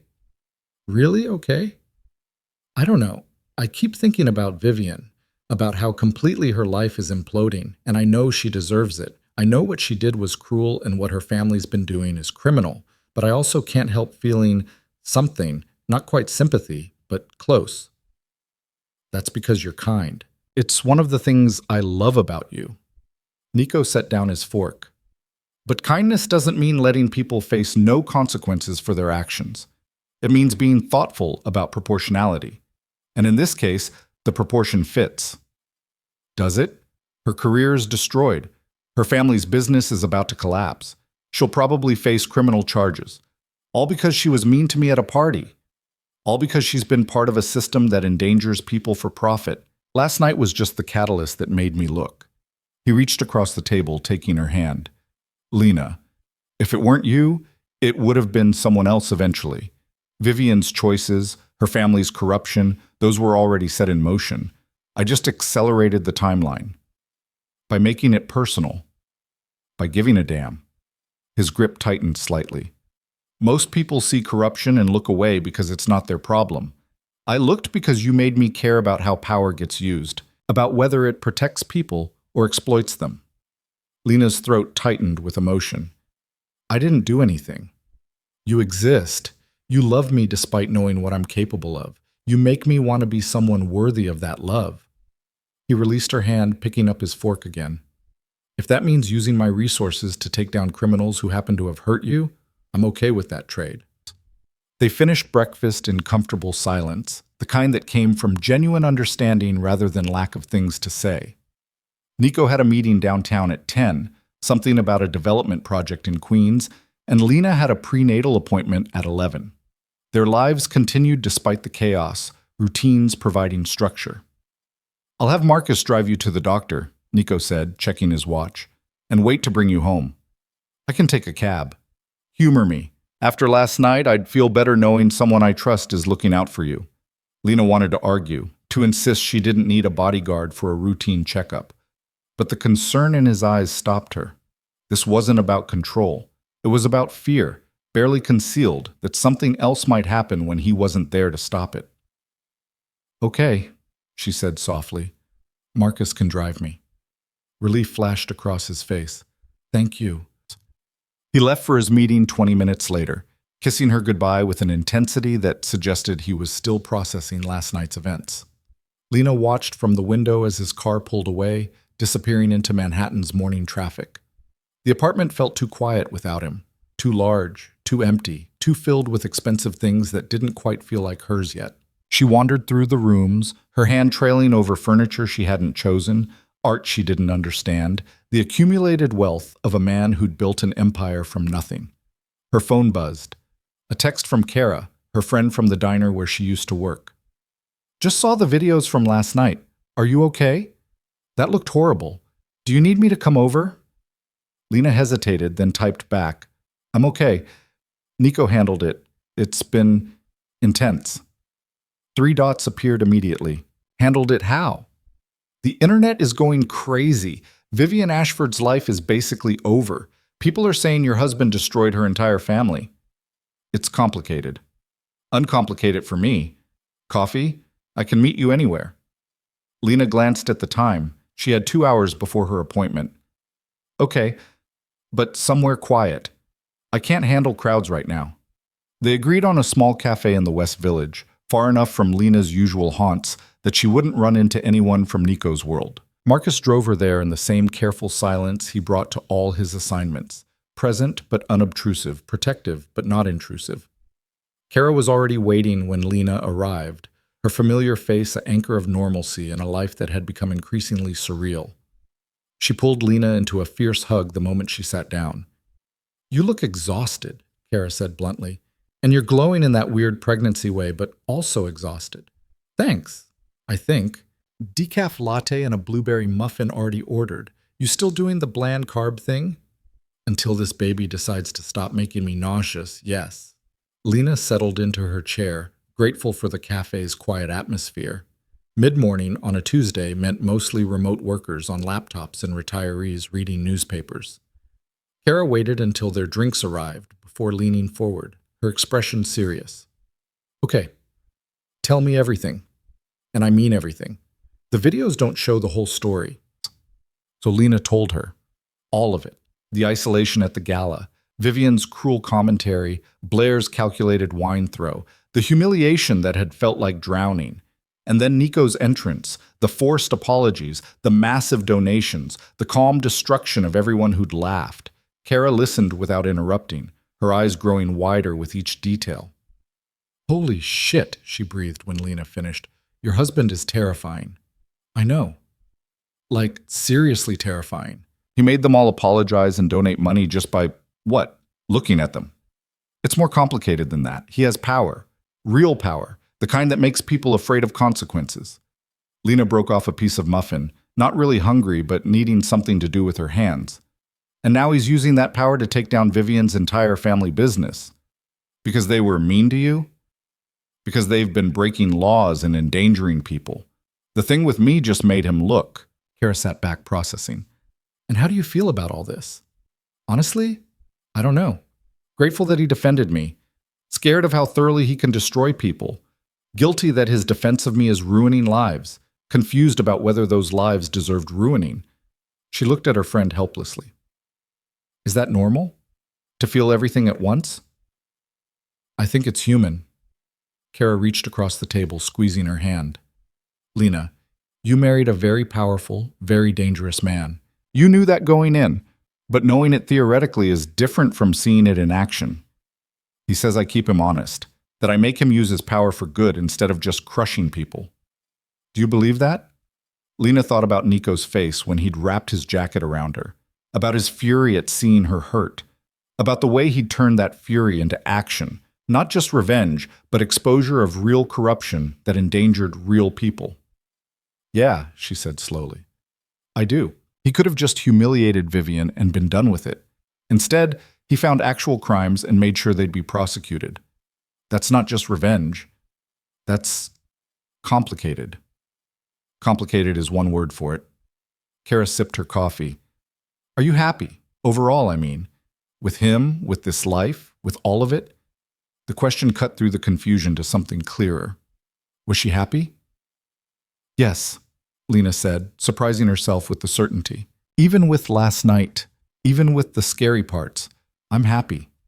He loves me, Kara. Really loves me. The kind of love that defends and protects and never makes me feel small. And I love him too. I love who he is when we're alone. I love how he is with the baby. Her hand moved to her belly. This is my family, complicated and scary sometimes, but mine. Kara's eyes softened. Then that's all that matters. The rest is just noise.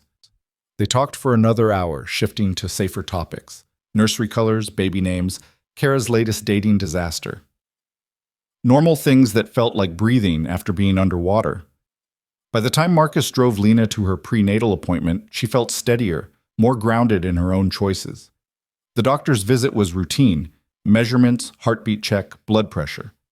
Everything was progressing normally. The baby was healthy and active, maybe a little too active based on how often Lena was being kicked in the ribs. Any unusual stress? The doctor asked, reviewing her chart. Lena thought about the gala, about wine-soaked dresses and forced apologies, and her husband systematically dismantling a business empire. Nothing out of the ordinary. The doctor gave her a knowing look but didn't press. Try to rest when you can. The third trimester is coming up fast, and you'll need your energy. Marcus drove her home through early afternoon traffic. Lena's phone buzzed repeatedly. Texts from people she barely knew offering sympathy for last night. Social media notifications she didn't want to read. A message from Margaret Chen inviting her to lunch next week. She ignored all of it, staring out the window at the city flowing past. Somewhere out there, Vivian Ashford was watching her life collapse. Federal investigators were preparing raids, journalists were writing exposés, and 200 families in Brooklyn would get to stay in homes that would finally be made safe. All because Lena had married a man who loved her enough to turn her pain into purpose. The apartment was still empty when she arrived. Nico's meeting was running long. A text from him apologized and promised he'd be home for dinner. Lena changed into comfortable clothes, made herself tea, and settled on the couch with a book she'd been meaning to read for weeks. She made it 3 pages before her phone rang. Unknown number. She almost didn't answer, but something made her pick up. Hello? Lena Vale? A woman's voice, controlled but strained. Yes. Who is this? Vivian Ashford. A pause. We need to talk. Lena's first instinct was to hang up. Her finger hovered over the red button, her heart suddenly racing. But curiosity, or maybe something darker, something that wanted to hear what Vivian had to say, kept her on the line. I don't think we have anything to talk about, Lena said carefully. Please, just 5 minutes. Vivian's voice cracked slightly, the polished veneer finally showing cracks. I'm not calling to threaten you or make excuses. I need you to hear something. And then if you want to hang up, I'll never contact you again. Lena sat up straighter, her free hand moving protectively to her belly. The baby kicked once, as if sensing her tension. How did you get this number? Does it matter? A bitter laugh. I'm resourceful when I need to be, though apparently not resourceful enough to avoid complete destruction. Vivian, 5 minutes, please, I'm begging you. The word begging coming from Vivian Ashford's mouth was so incongruous that Lena found herself agreeing before she could think better of it. 5 minutes, but I'm timing you. Thank you. Relief flooded Vivian's voice. I won't waste it. First, I want to say I'm sorry. Really sorry.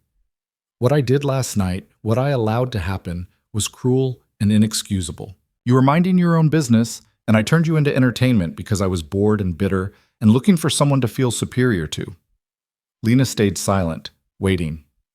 Second, I need you to know that I understand why your husband did what he did. If someone humiliated the person I loved, I'd want to destroy them too. The difference is I don't have the power to actually do it. Nico does, and he's using it. The violations at your family's company are real, Lena said quietly. The falsified inspections, the dangerous buildings, that's not something Nico invented. I know. Vivian's voice went smaller. I found out this morning. My father's been cutting corners for years, and I was too busy playing social queen to notice. Or maybe I noticed and didn't care. Either way, I'm complicit. Then why are you calling me? Because there are people who will be hurt by this who don't deserve it. My mother knew nothing about the business practices. My younger sister is in college, completely uninvolved. The employees at Ashford Development, most of them are honest people just trying to make a living. When the company collapses, they lose everything. Lena's chest tightened. She hadn't thought about the collateral damage, the innocent people caught in the blast radius of Nico's methodical destruction. What do you want me to do about it? Talk to him. Ask him to, I don't know, be surgical instead of scorched earth? Go after my father and the executives who made the decisions, but let the company survive long enough for people to find other jobs. For my mother to divorce my father and protect her assets. For my sister to finish school without her name becoming toxic. You're asking me to convince my husband to show mercy to the family whose daughter humiliated me at a charity gala. I'm asking you to be better than I was, to show the kindness I didn't. Vivian's voice broke completely now, tears audible. I know I don't deserve it. I know I should just accept whatever happens. But those other people, they don't deserve to suffer for my cruelty and my father's greed. Lena closed her eyes, conflict warring inside her.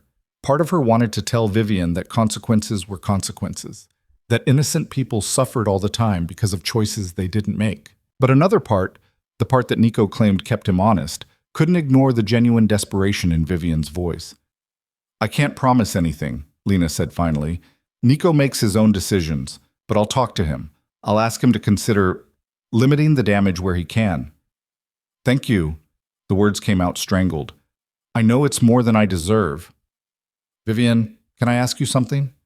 Anything. Why did you do it? Why me specifically? Silence stretched for several seconds. When Vivian spoke again, her voice was raw with honesty. Because you had something I wanted. Not the money. I have plenty of money. But the way Nico looked at you. Like you were the only person in the room who mattered.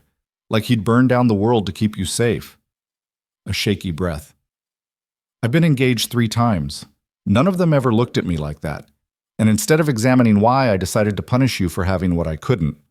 The confession landed with unexpected weight. Lena thought about Vivian's perfect white dress, her flawless appearance, her practiced social graces, all armor protecting something deeply insecure underneath. I'm sorry, Lena said, surprising herself. Why are you apologizing to me? Because it must be lonely, being surrounded by people who want your status but not you, who see your money but not your heart. Lena shifted on the couch, her back aching from the baby's weight.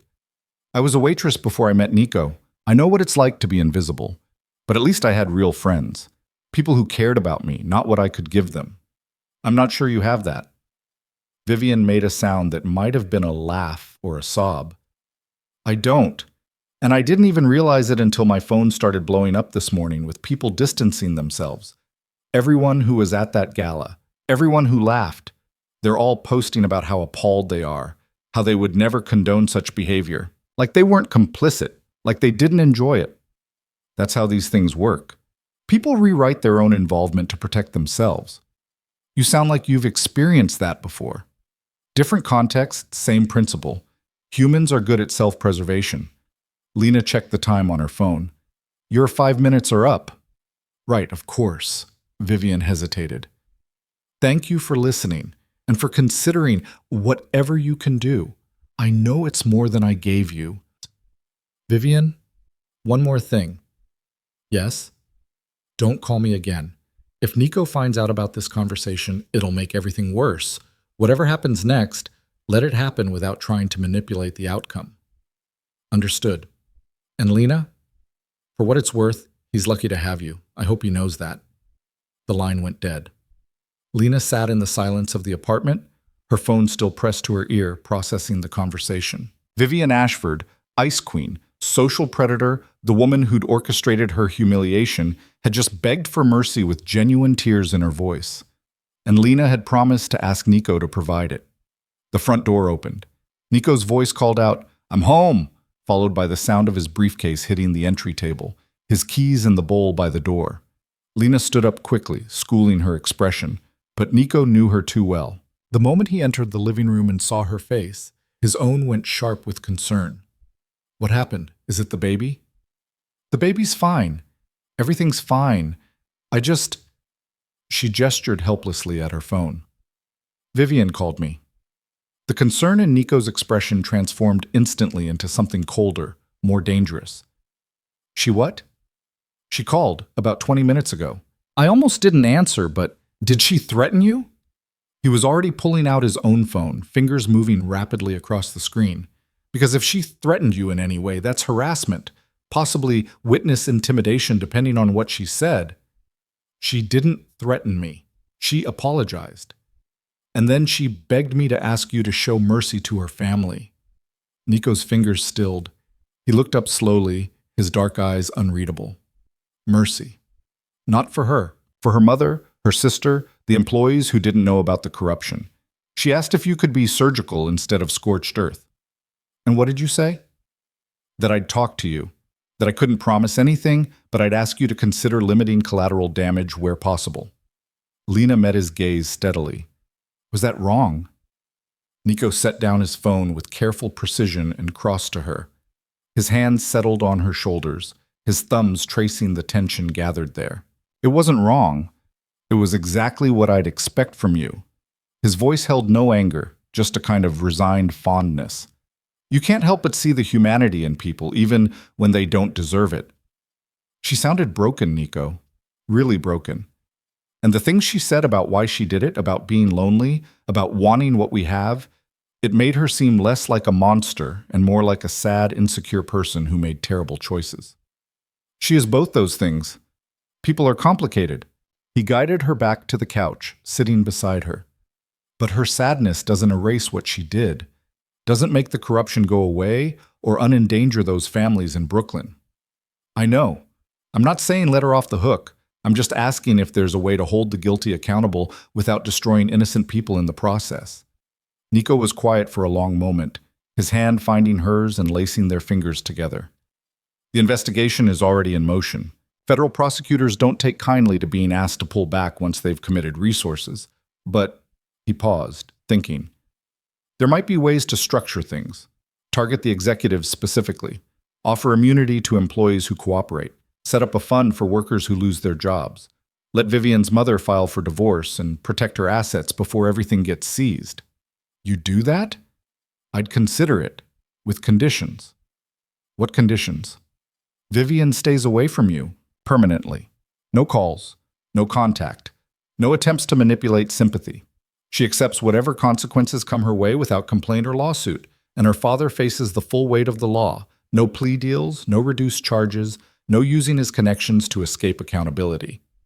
Lena thought about Vivian's broken voice, her genuine desperation. She'll agree. I think she just wants to protect the people she actually cares about. Then we have a deal. I'll talk to Brennan tomorrow, see what can be structured. Nico's grip on her hand tightened slightly. But Lena, you need to understand something.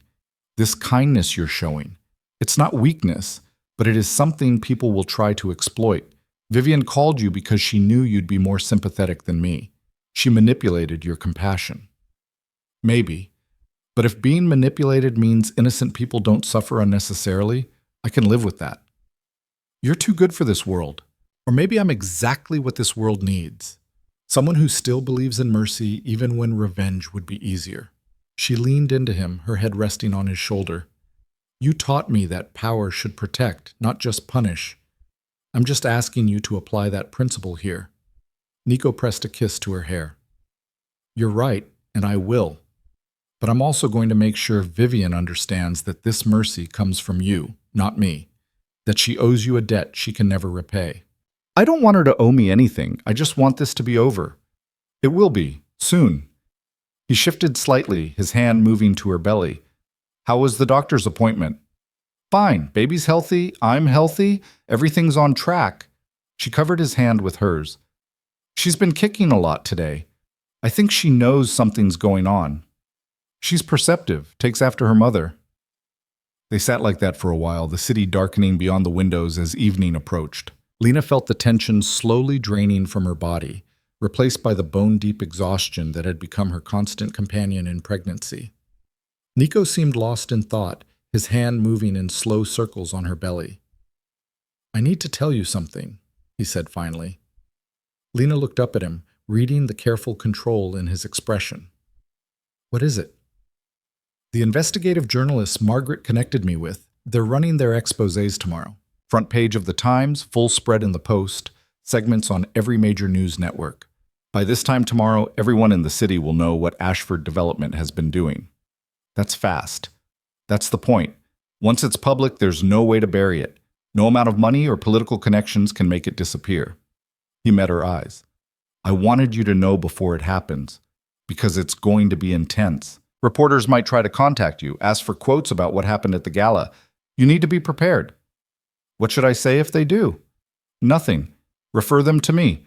Or better yet, don't answer at all." His jaw tightened. "They'll try to make this about you, about a pregnant woman seeking revenge. Don't give them that narrative." "But it kind of is about me. You wouldn't have looked into Ashford if Vivian hadn't. It's about corruption and criminal negligence that was happening long before you and I ever met. You're not the story, Lena. You're just the catalyst that exposed it." He cupped her face gently. "And I won't let them turn you into something you're not." "What if I want to talk? What if I want to tell people what happened?" Nico's expression shifted. Surprise, then consideration. "Why would you want that?" "Because staying silent makes it seem like I'm ashamed, like what happened at that gala was somehow my fault." She pulled back slightly, needing space to articulate what she was feeling. "I've spent my whole life making myself smaller, Nico. Apologizing for existing, for taking up space, for not meeting other people's expectations. And I'm tired of it. So what do you want to do?" "I want to tell my side. Not to journalists necessarily, but, I don't know, maybe a statement? Something that makes it clear I'm not a victim cowering behind her powerful husband. I'm a woman who was wronged and whose husband happened to have the resources to expose corruption that should have been exposed years ago." Nico studied her face, and she could see him processing, calculating. "You want to control the narrative." "I want to own my part in it, truthfully and completely." "Okay." The word came out decisive, final. "We'll draft a statement together. Something clear and direct that establishes the facts without inviting further speculation. We'll release it through my PR team tomorrow, right before the news stories break." "Just like that? You're okay with it? You're not asking my permission, are you? You're telling me what you're going to do." A slight smile curved his mouth. "I'm just offering logistical support. I want your input. I'm not trying to go rogue or anything." "I know, but you're also not asking me to approve your choices anymore. You're making them and inviting me to participate." He pulled her close again. "That's growth, Lena. That's you understanding your own power." She felt something shift inside her, not the baby this time, but something deeper. A settling into herself, into her choices, into the reality of who she was becoming. Not Nico's wife or the victim from the gala, but Lena Vale, a woman who could hold compassion and strength simultaneously without apology. "Tell me about the statement," Nico said. "What do you want it to say?" They spent the next hour crafting it together, Nico pulling out his laptop and typing while Lena paced the living room, working through what she wanted to communicate. The baby kept kicking, insistent little reminders that someone else would be affected by whatever choices they made tonight.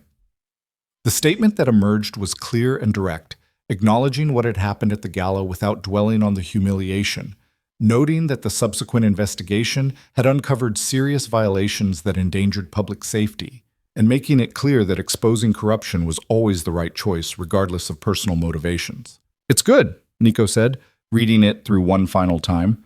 "Professional, honest, doesn't invite conspiracy theories or give ammunition to Ashford's defense team. And it makes me sound strong. You are strong. The statement just makes sure everyone else knows it too."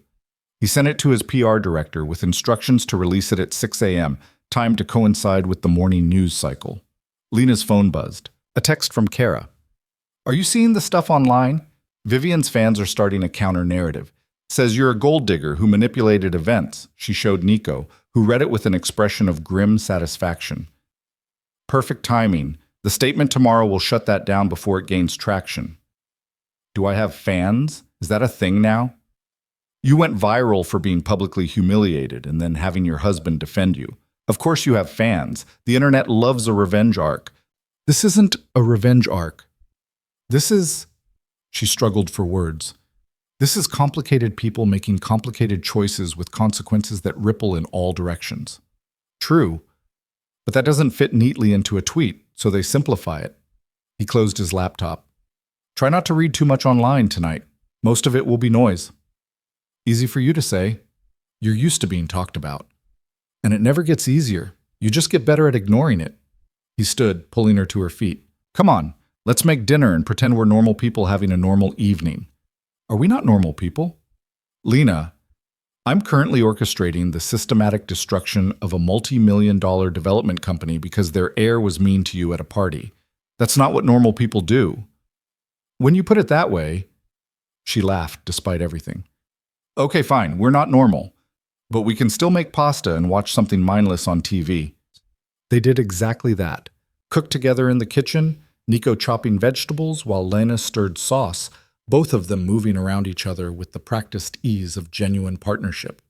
They talked about nursery colors and baby names, about whether they should hire a night nurse or try to handle the sleep deprivation themselves, about all the small, normal things that made up a life, even when that life was anything but ordinary. After dinner, they curled up on the couch with some forgettable romantic comedy that required zero emotional investment. Lena dozed off halfway through, her head on Nico's chest, the baby finally still for the first time all day. When she woke, it was dark outside and Nico was still beneath her, his hand resting protectively on her belly. The TV was off, the apartment quiet except for the ambient sounds of the city beyond the windows. What time is it? She murmured. Just past 11. I didn't want to wake you. You should have. Your arm must be asleep. It's fine. He shifted slightly, helping her sit up. How are you feeling? Pregnant? Tired? Anxious about tomorrow? She rubbed her eyes.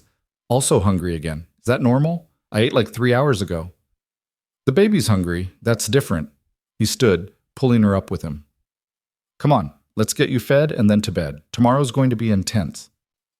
He made her a grilled cheese sandwich, simple comfort food that wouldn't upset her increasingly temperamental stomach, and watched her eat with that focused attention he brought to everything involving her well-being. Thank you, she said between bites, for listening to me about Vivian, for being willing to show mercy even when you don't want to. I always want to do what you ask. Doesn't mean it's always easy. I know, but you do it anyway. That's what makes you different from people like Vivian's father. You have power, but you're willing to be influenced by compassion instead of just self-interest. That's all you, Lena. Before you, I would have crushed them without a second thought, enjoyed it even. And now? Now I crush them strategically, with considerations for collateral damage and proportional response. His smile was self-deprecating. Baby steps toward being a decent human being. You're already decent. You just hide it well. They went to bed shortly after, both too exhausted for anything except sleep. But as Lena drifted off in Nico's arms, she felt something close to peace. Tomorrow would bring chaos. News stories, social media storms, probably angry responses from Ashford's lawyers. But they'd face it together, armed with truth and the kind of partnership that didn't flinch from complexity. The baby kicked one final time, a gentle flutter against Lena's ribs. She smiled in the darkness, her hand covering the spot where her daughter was growing. Whatever happened tomorrow, whatever consequences rippled out from the choices they'd made, this tiny person would be born into a world where her parents understood that power and compassion weren't opposites. They were partners, just like Lena and Nico. And that was worth every complicated moment that came with it. Morning arrived with Nico already awake, his phone glowing in the pre-dawn darkness. Lena felt him tense beside her, his body going still in that way that meant he was processing something significant. What is it? She asked, her voice thick with sleep. The stories just posted. All of them at once. He showed her his phone. Headlines stacked one after another, each more damning than the last. Ashford Development, years of corruption exposed. Falsified inspections put hundreds at risk. Real estate dynasty built on bribes and violations. Lena read through the articles with growing awareness of just how extensively Vivian's family had been breaking laws. The details were staggering. Payoffs to city inspectors, environmental violations that poisoned groundwater, structural issues in multiple buildings that could cause collapse or fire. "This is worse than you said," she whispered. "I was trying not to scare you, but yes, it's bad. They've been operating like this for at least a decade, maybe longer." Nico scrolled through the coverage. Brennan's office is holding a press conference at 9. Federal indictments are expected by noon. And Vivian? Not named in any criminal charges. Yet. But her father, 3 executives, and 2 city inspectors are all facing serious felony counts. He set down the phone. "Your statement posts in 20 minutes. You ready for this?" "No, but I'm doing it anyway." He pulled her close, and they lay together in the growing light, watching Manhattan wake up beyond their windows. Somewhere out there, Vivian was probably watching these same headlines destroy everything her family had built. Somewhere, innocent employees were realizing they'd be looking for new jobs. Somewhere, families in that Brooklyn building were learning they'd been living in danger for years. And here, in this quiet apartment high above the city's chaos, Lena and Nico held each other and prepared to face whatever came next. Together, complicated, and absolutely certain that they'd made the right choice in choosing truth over silence. Even when truth carried a price neither of them could have anticipated. Lena's statement went live at exactly 6 a.m., posted simultaneously across multiple platforms by Nico's PR team. She watched the numbers climb, views, shares, comments flooding in faster than she could process. Her phone started buzzing immediately, messages from people she hadn't heard from in years, reporters requesting interviews, strangers offering both support and criticism in equal measure. "Turn it off," Nico said gently, taking the phone from her hands. "You said what you needed to say. Let it speak for itself. I want to see how people are reacting.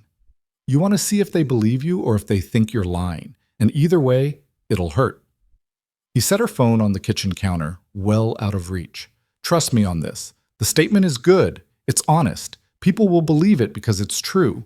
But you don't need to watch the process." She nodded, accepting the wisdom even as her fingers itched to grab the phone back. The baby kicked, hard enough to make her wince, and she pressed a hand to her ribs. "She doesn't like the stress either," Lena murmured. "Then let's minimize it. Eat breakfast, take a bath, do something that has nothing to do with Ashford or the investigation." Nico was already pulling out ingredients for omelets, his movements efficient and practiced. "Today is going to be chaos out there. And here we control the narrative." They ate in relative peace, though Nico's phone kept buzzing with updates he refused to share until Lena demanded to know. The press conference had been moved up to 8 a.m.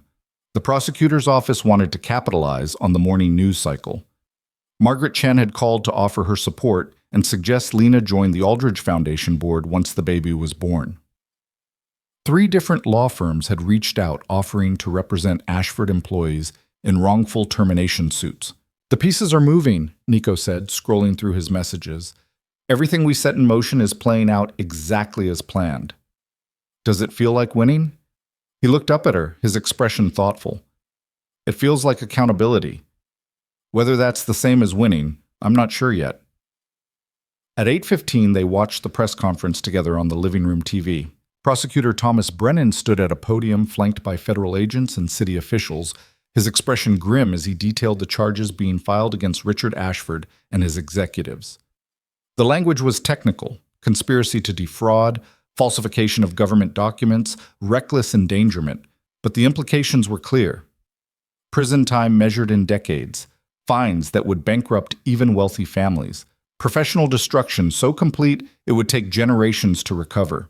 "We take the safety of New York's residents extremely seriously," Brennan said, his voice carrying the weight of institutional authority. "When developers prioritize profit over people, when they bribe officials and falsify inspections, they don't just break the law, they endanger lives. Today's indictments send a clear message that corruption at this scale will not be tolerated." A reporter shouted a question about the timing, whether this investigation was connected to the viral video from the Aldridge Foundation gala. Brennan's expression didn't change, but Lena saw the slight tension in his shoulders.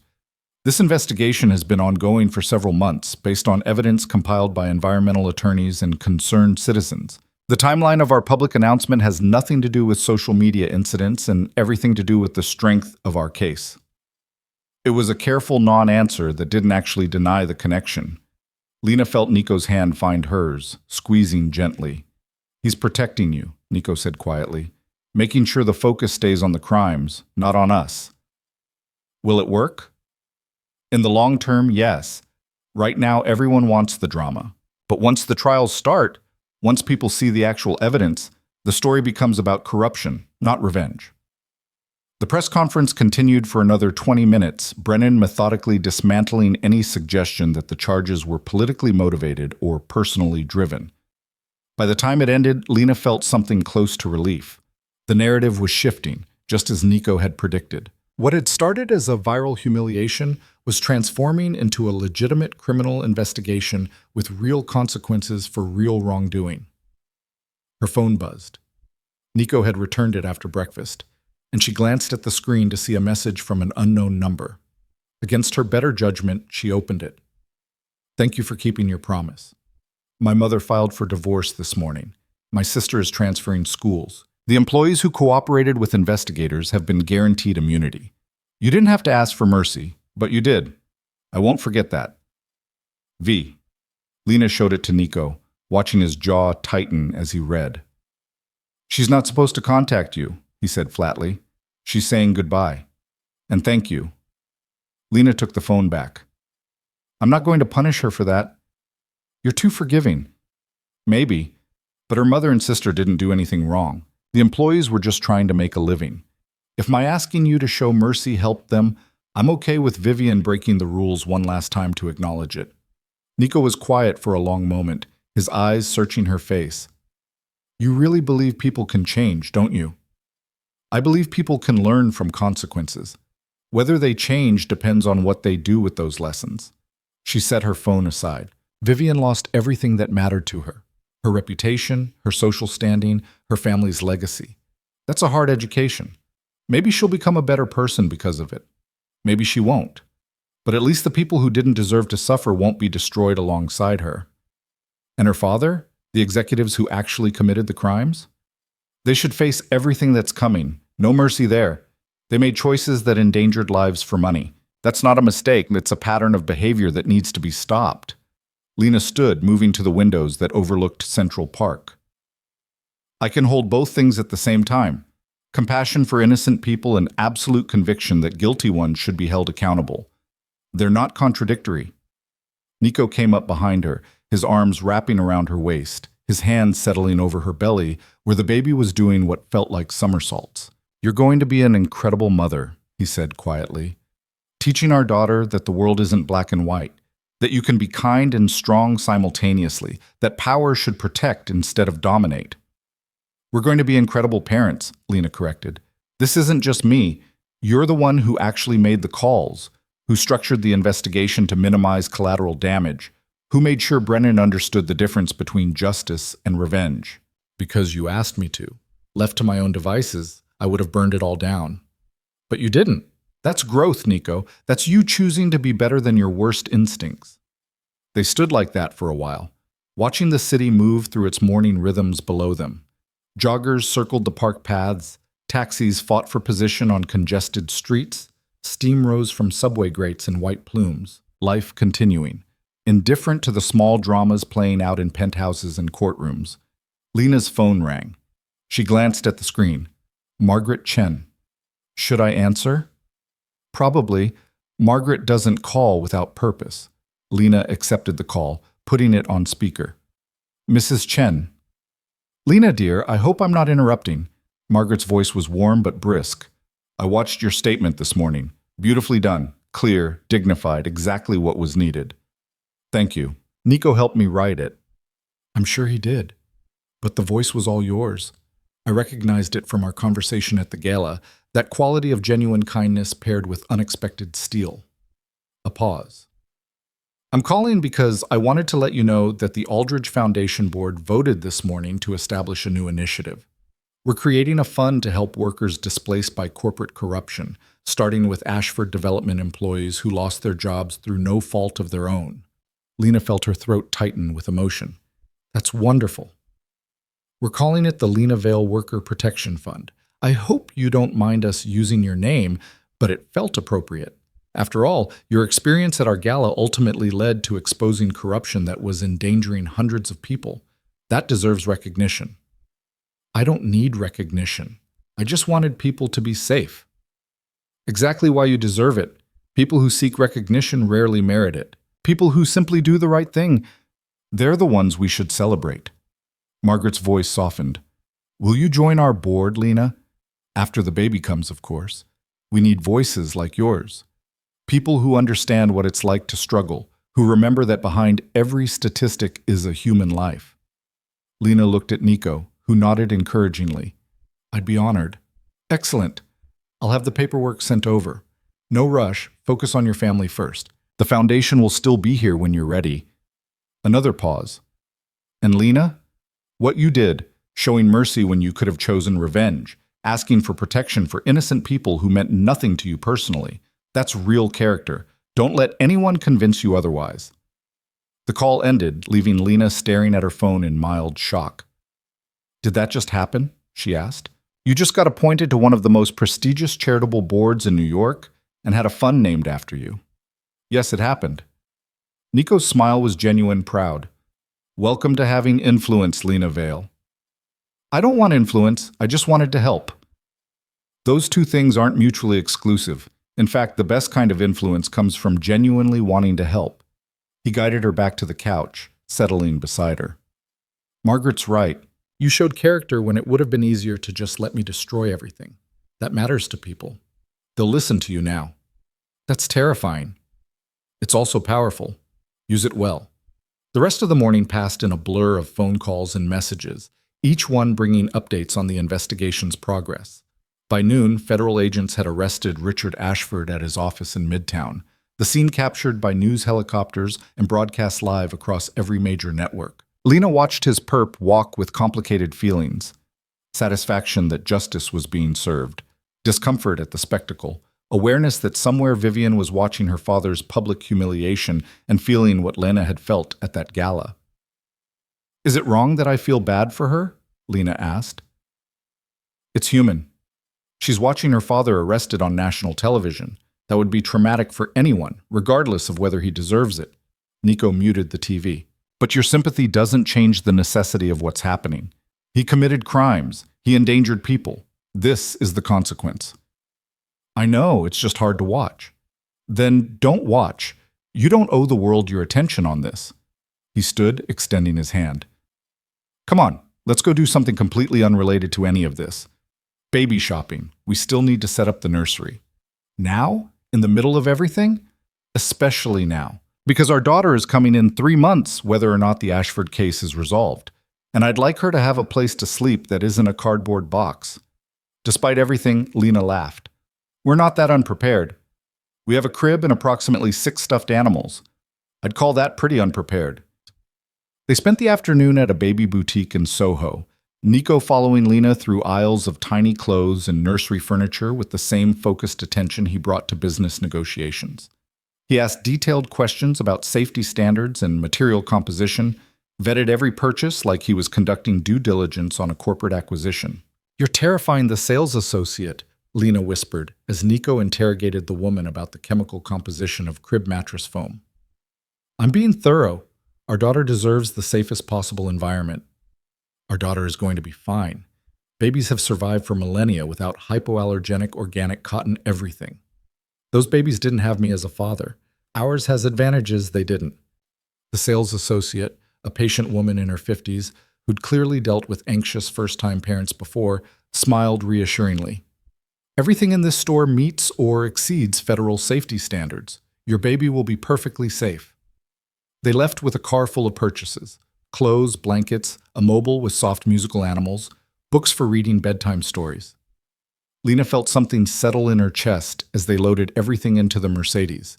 This was real. In 3 months, They'd have a daughter, a tiny person who would depend on them for everything, who would be shaped by their choices and values and the example they set. "Are we ready for this?" she asked as Nico started the car. "Absolutely not. No one's ready for parenthood. You just do your best and hope you don't completely mess them up." He glanced at her, his expression soft. "But if anyone can figure it out, it's us.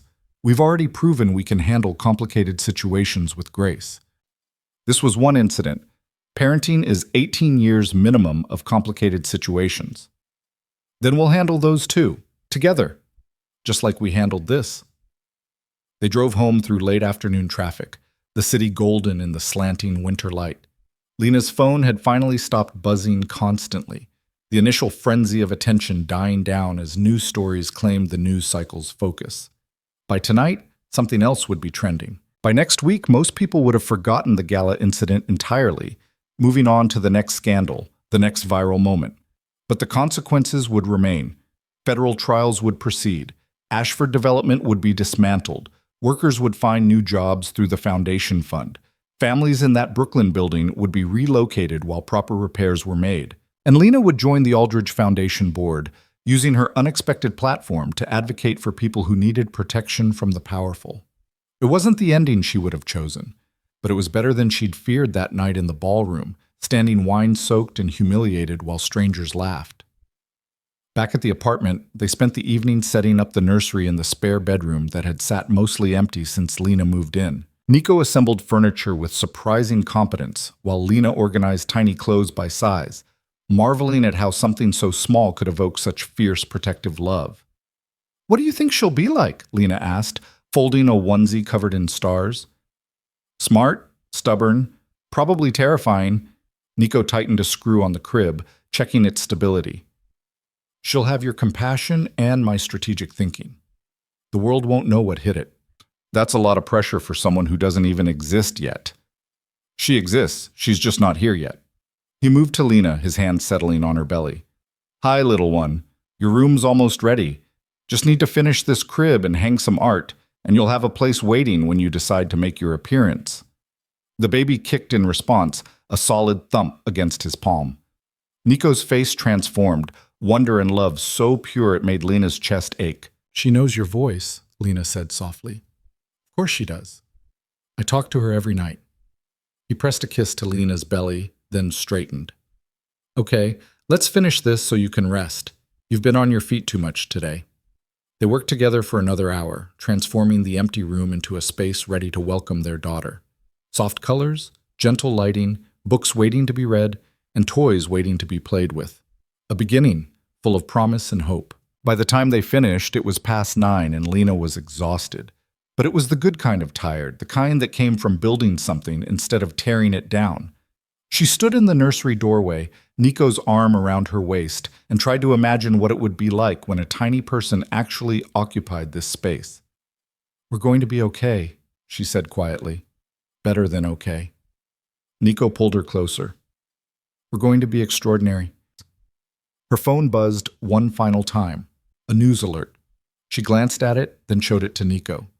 Richard Ashford had been denied bail, deemed a flight risk given his offshore accounts and international connections. He'd spend the months until trial in federal custody. "It's really over," Lena said. "This part is. The trials will take months, maybe years, but the urgent part, the part where we had to act, that's done." They went to bed early, both too drained for anything except sleep. But as Lena drifted off in Nico's arms, she felt something she hadn't felt in days: peace. Not because everything was resolved, but because she understood now that resolution wasn't always clean or simple. Sometimes justice was messy. Sometimes doing the right thing meant living with complicated feelings about the consequences. But they'd done it together, and that made all the difference. 3 weeks later, Lena sat in Margaret Chen's elegant townhouse in the Upper East Side, attending her first unofficial meeting of the Aldridge Foundation Board.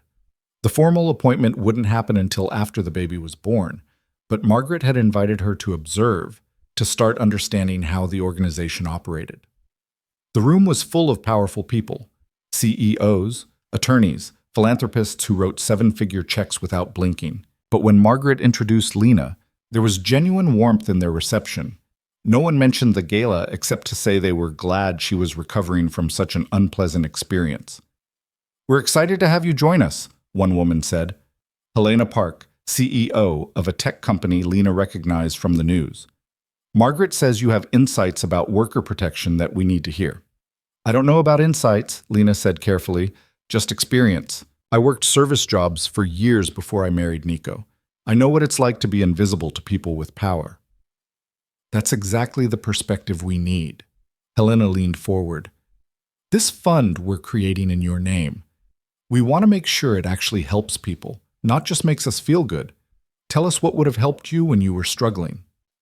Lena thought about the years of double shifts and late rent, of choosing between groceries and electricity, of the constant anxiety that came from living paycheck to paycheck. Job placement services. Not just finding any job, but matching skills to opportunities. Childcare assistance so people can actually work. Emergency funds for when the car breaks down or the kid gets sick and you miss a shift. Legal help when employers violate labor laws, but workers are too scared to report it. The room was silent, everyone listening with focused attention. Lena felt Nico's presence beside her. He'd insisted on attending, wanting to support her first venture into his world on her own terms. But he stayed quiet, letting her speak. "Most importantly," Lena continued, "treat them with dignity. When you're poor, people look through you. Social workers, bureaucrats, even the people you're asking for help, they make you feel like a failure for needing assistance. If this fund can help people while also making them feel human, it'll be more valuable than any dollar amount." Margaret smiled. "I knew you were the right choice." The meeting continued for another hour, working through logistics and funding strategies. Lena contributed where she could, mostly listening and learning. But by the time it ended, she felt something unexpected: belonging. These people had welcomed her not as Nico Vale's wife or the woman from that viral video, but as someone with valuable perspective worth hearing. As they left Margaret's townhouse, Nico took her hand. "You were incredible in there." "I mostly just shared my experience." "That's what incredible looks like. You made them see people they'd been ignoring." "That's power, Lena. Real power." They walked through the winter evening, snow starting to fall in soft white flurries. Lena's belly had grown significantly in the past 3 weeks. She was solidly in the 3rd trimester now, moving with the careful waddle of late pregnancy. The baby was running out of room, her kicks more like rolls and stretches. "Can we stop at that cafe?" Lena asked, pointing to a small coffee shop on the corner. "I need to sit down. She's pressing on everything." Nico guided her inside, settling her at a table near the window while he ordered decaf latte for her, regular coffee for him, pastries they definitely didn't need but would eat anyway. The cafe was warm and cozy, filled with the comfortable buzz of conversation and the hiss of the espresso machine. Lena's phone buzzed. She glanced at it, then froze. It was a message from Vivian, despite the agreement that there would be no more contact. But this wasn't a plea for mercy or an attempt at manipulation. It was a photo.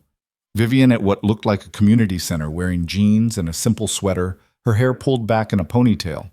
She was surrounded by teenagers, teaching them something on a laptop. The message read, "Volunteering at a tech literacy program for underprivileged kids. Turns out I'm good at teaching when I'm not busy being terrible to people. Thank you for giving me the chance to find out who I could be instead of who I was. No need to respond. Just wanted you to know your mercy wasn't wasted." Lena showed it to Nico, watching his expression shift from annoyance at the contact to something softer as he read the message. "People really can change," she said quietly. "Some people, when they're forced to face consequences and choose growth instead of bitterness." He handed back her phone. "Are you going to respond?" "No. She asked me not to, and I think this is better. Her moving forward without needing validation from me. Just doing better because she wants to, not because she's trying to earn forgiveness." "When did you get so wise?"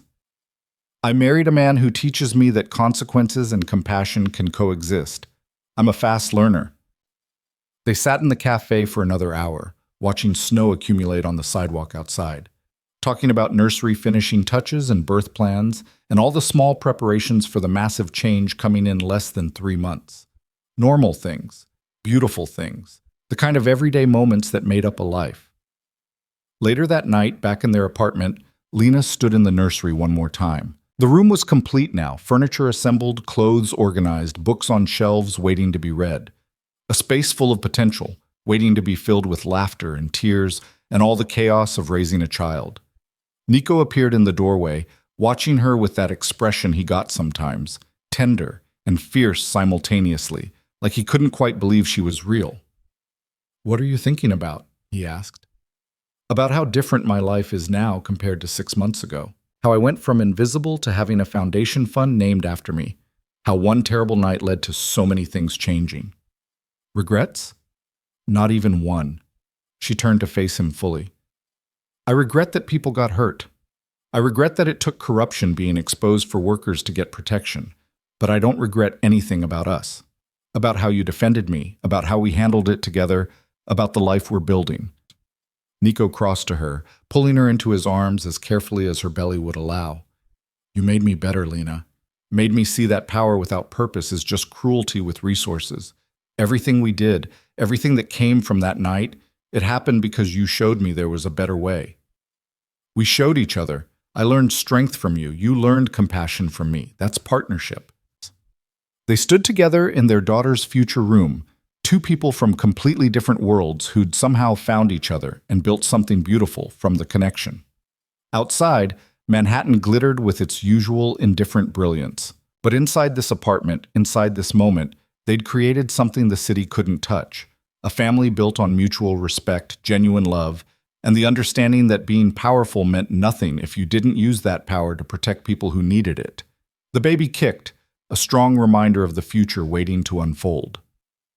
Lena smiled, her hand covering the spot where her daughter was growing. In 3 months, they'd meet her, would hold her, name her, promise her the world, would teach her about strength and kindness, about standing up for herself while also protecting others, about the responsibility that came with privilege, and the importance of never forgetting where you came from. But tonight, they were just two people standing in an empty nursery, holding each other as snow fell on the city beyond their windows. Two people who'd learned that sometimes the worst moments could transform into the best outcomes, if you were brave enough to demand better, smart enough to strategize effectively, and compassionate enough to remember that justice should heal, not just punish. "I love you," Lena whispered into Nico's chest. "I love you too. Both of you." His hand joined hers on her belly. "Thank you for making me believe in better, for showing me what power should actually be used for. Thank you for defending me, for seeing me when I felt invisible, for loving me enough to change the world just to keep me safe." They stayed like that until the baby settled into sleep and Lena's back started aching from standing too long. Then they went to bed, curled together in the darkness, and dreamed of the future they were building, one day, one choice, one act of principled compassion at a time. The Ashford trial would eventually result in convictions. Richard Ashford sentenced to 15 years in federal prison along with his executives. The Brooklyn building would be properly repaired, its tenants returned to safe homes. The Worker Protection Fund would help hundreds of displaced employees find new positions. And Vivian would continue teaching technology to underprivileged kids, slowly rebuilding a life based on contribution instead of cruelty. But all of that would come later. Tonight was just about Lena and Nico and the baby growing between them. About love that defended, power that protected, and the understanding that the best revenge wasn't destruction at all. It was building something better from the ashes of what could have been a tragedy. And in that, they had succeeded beyond measure.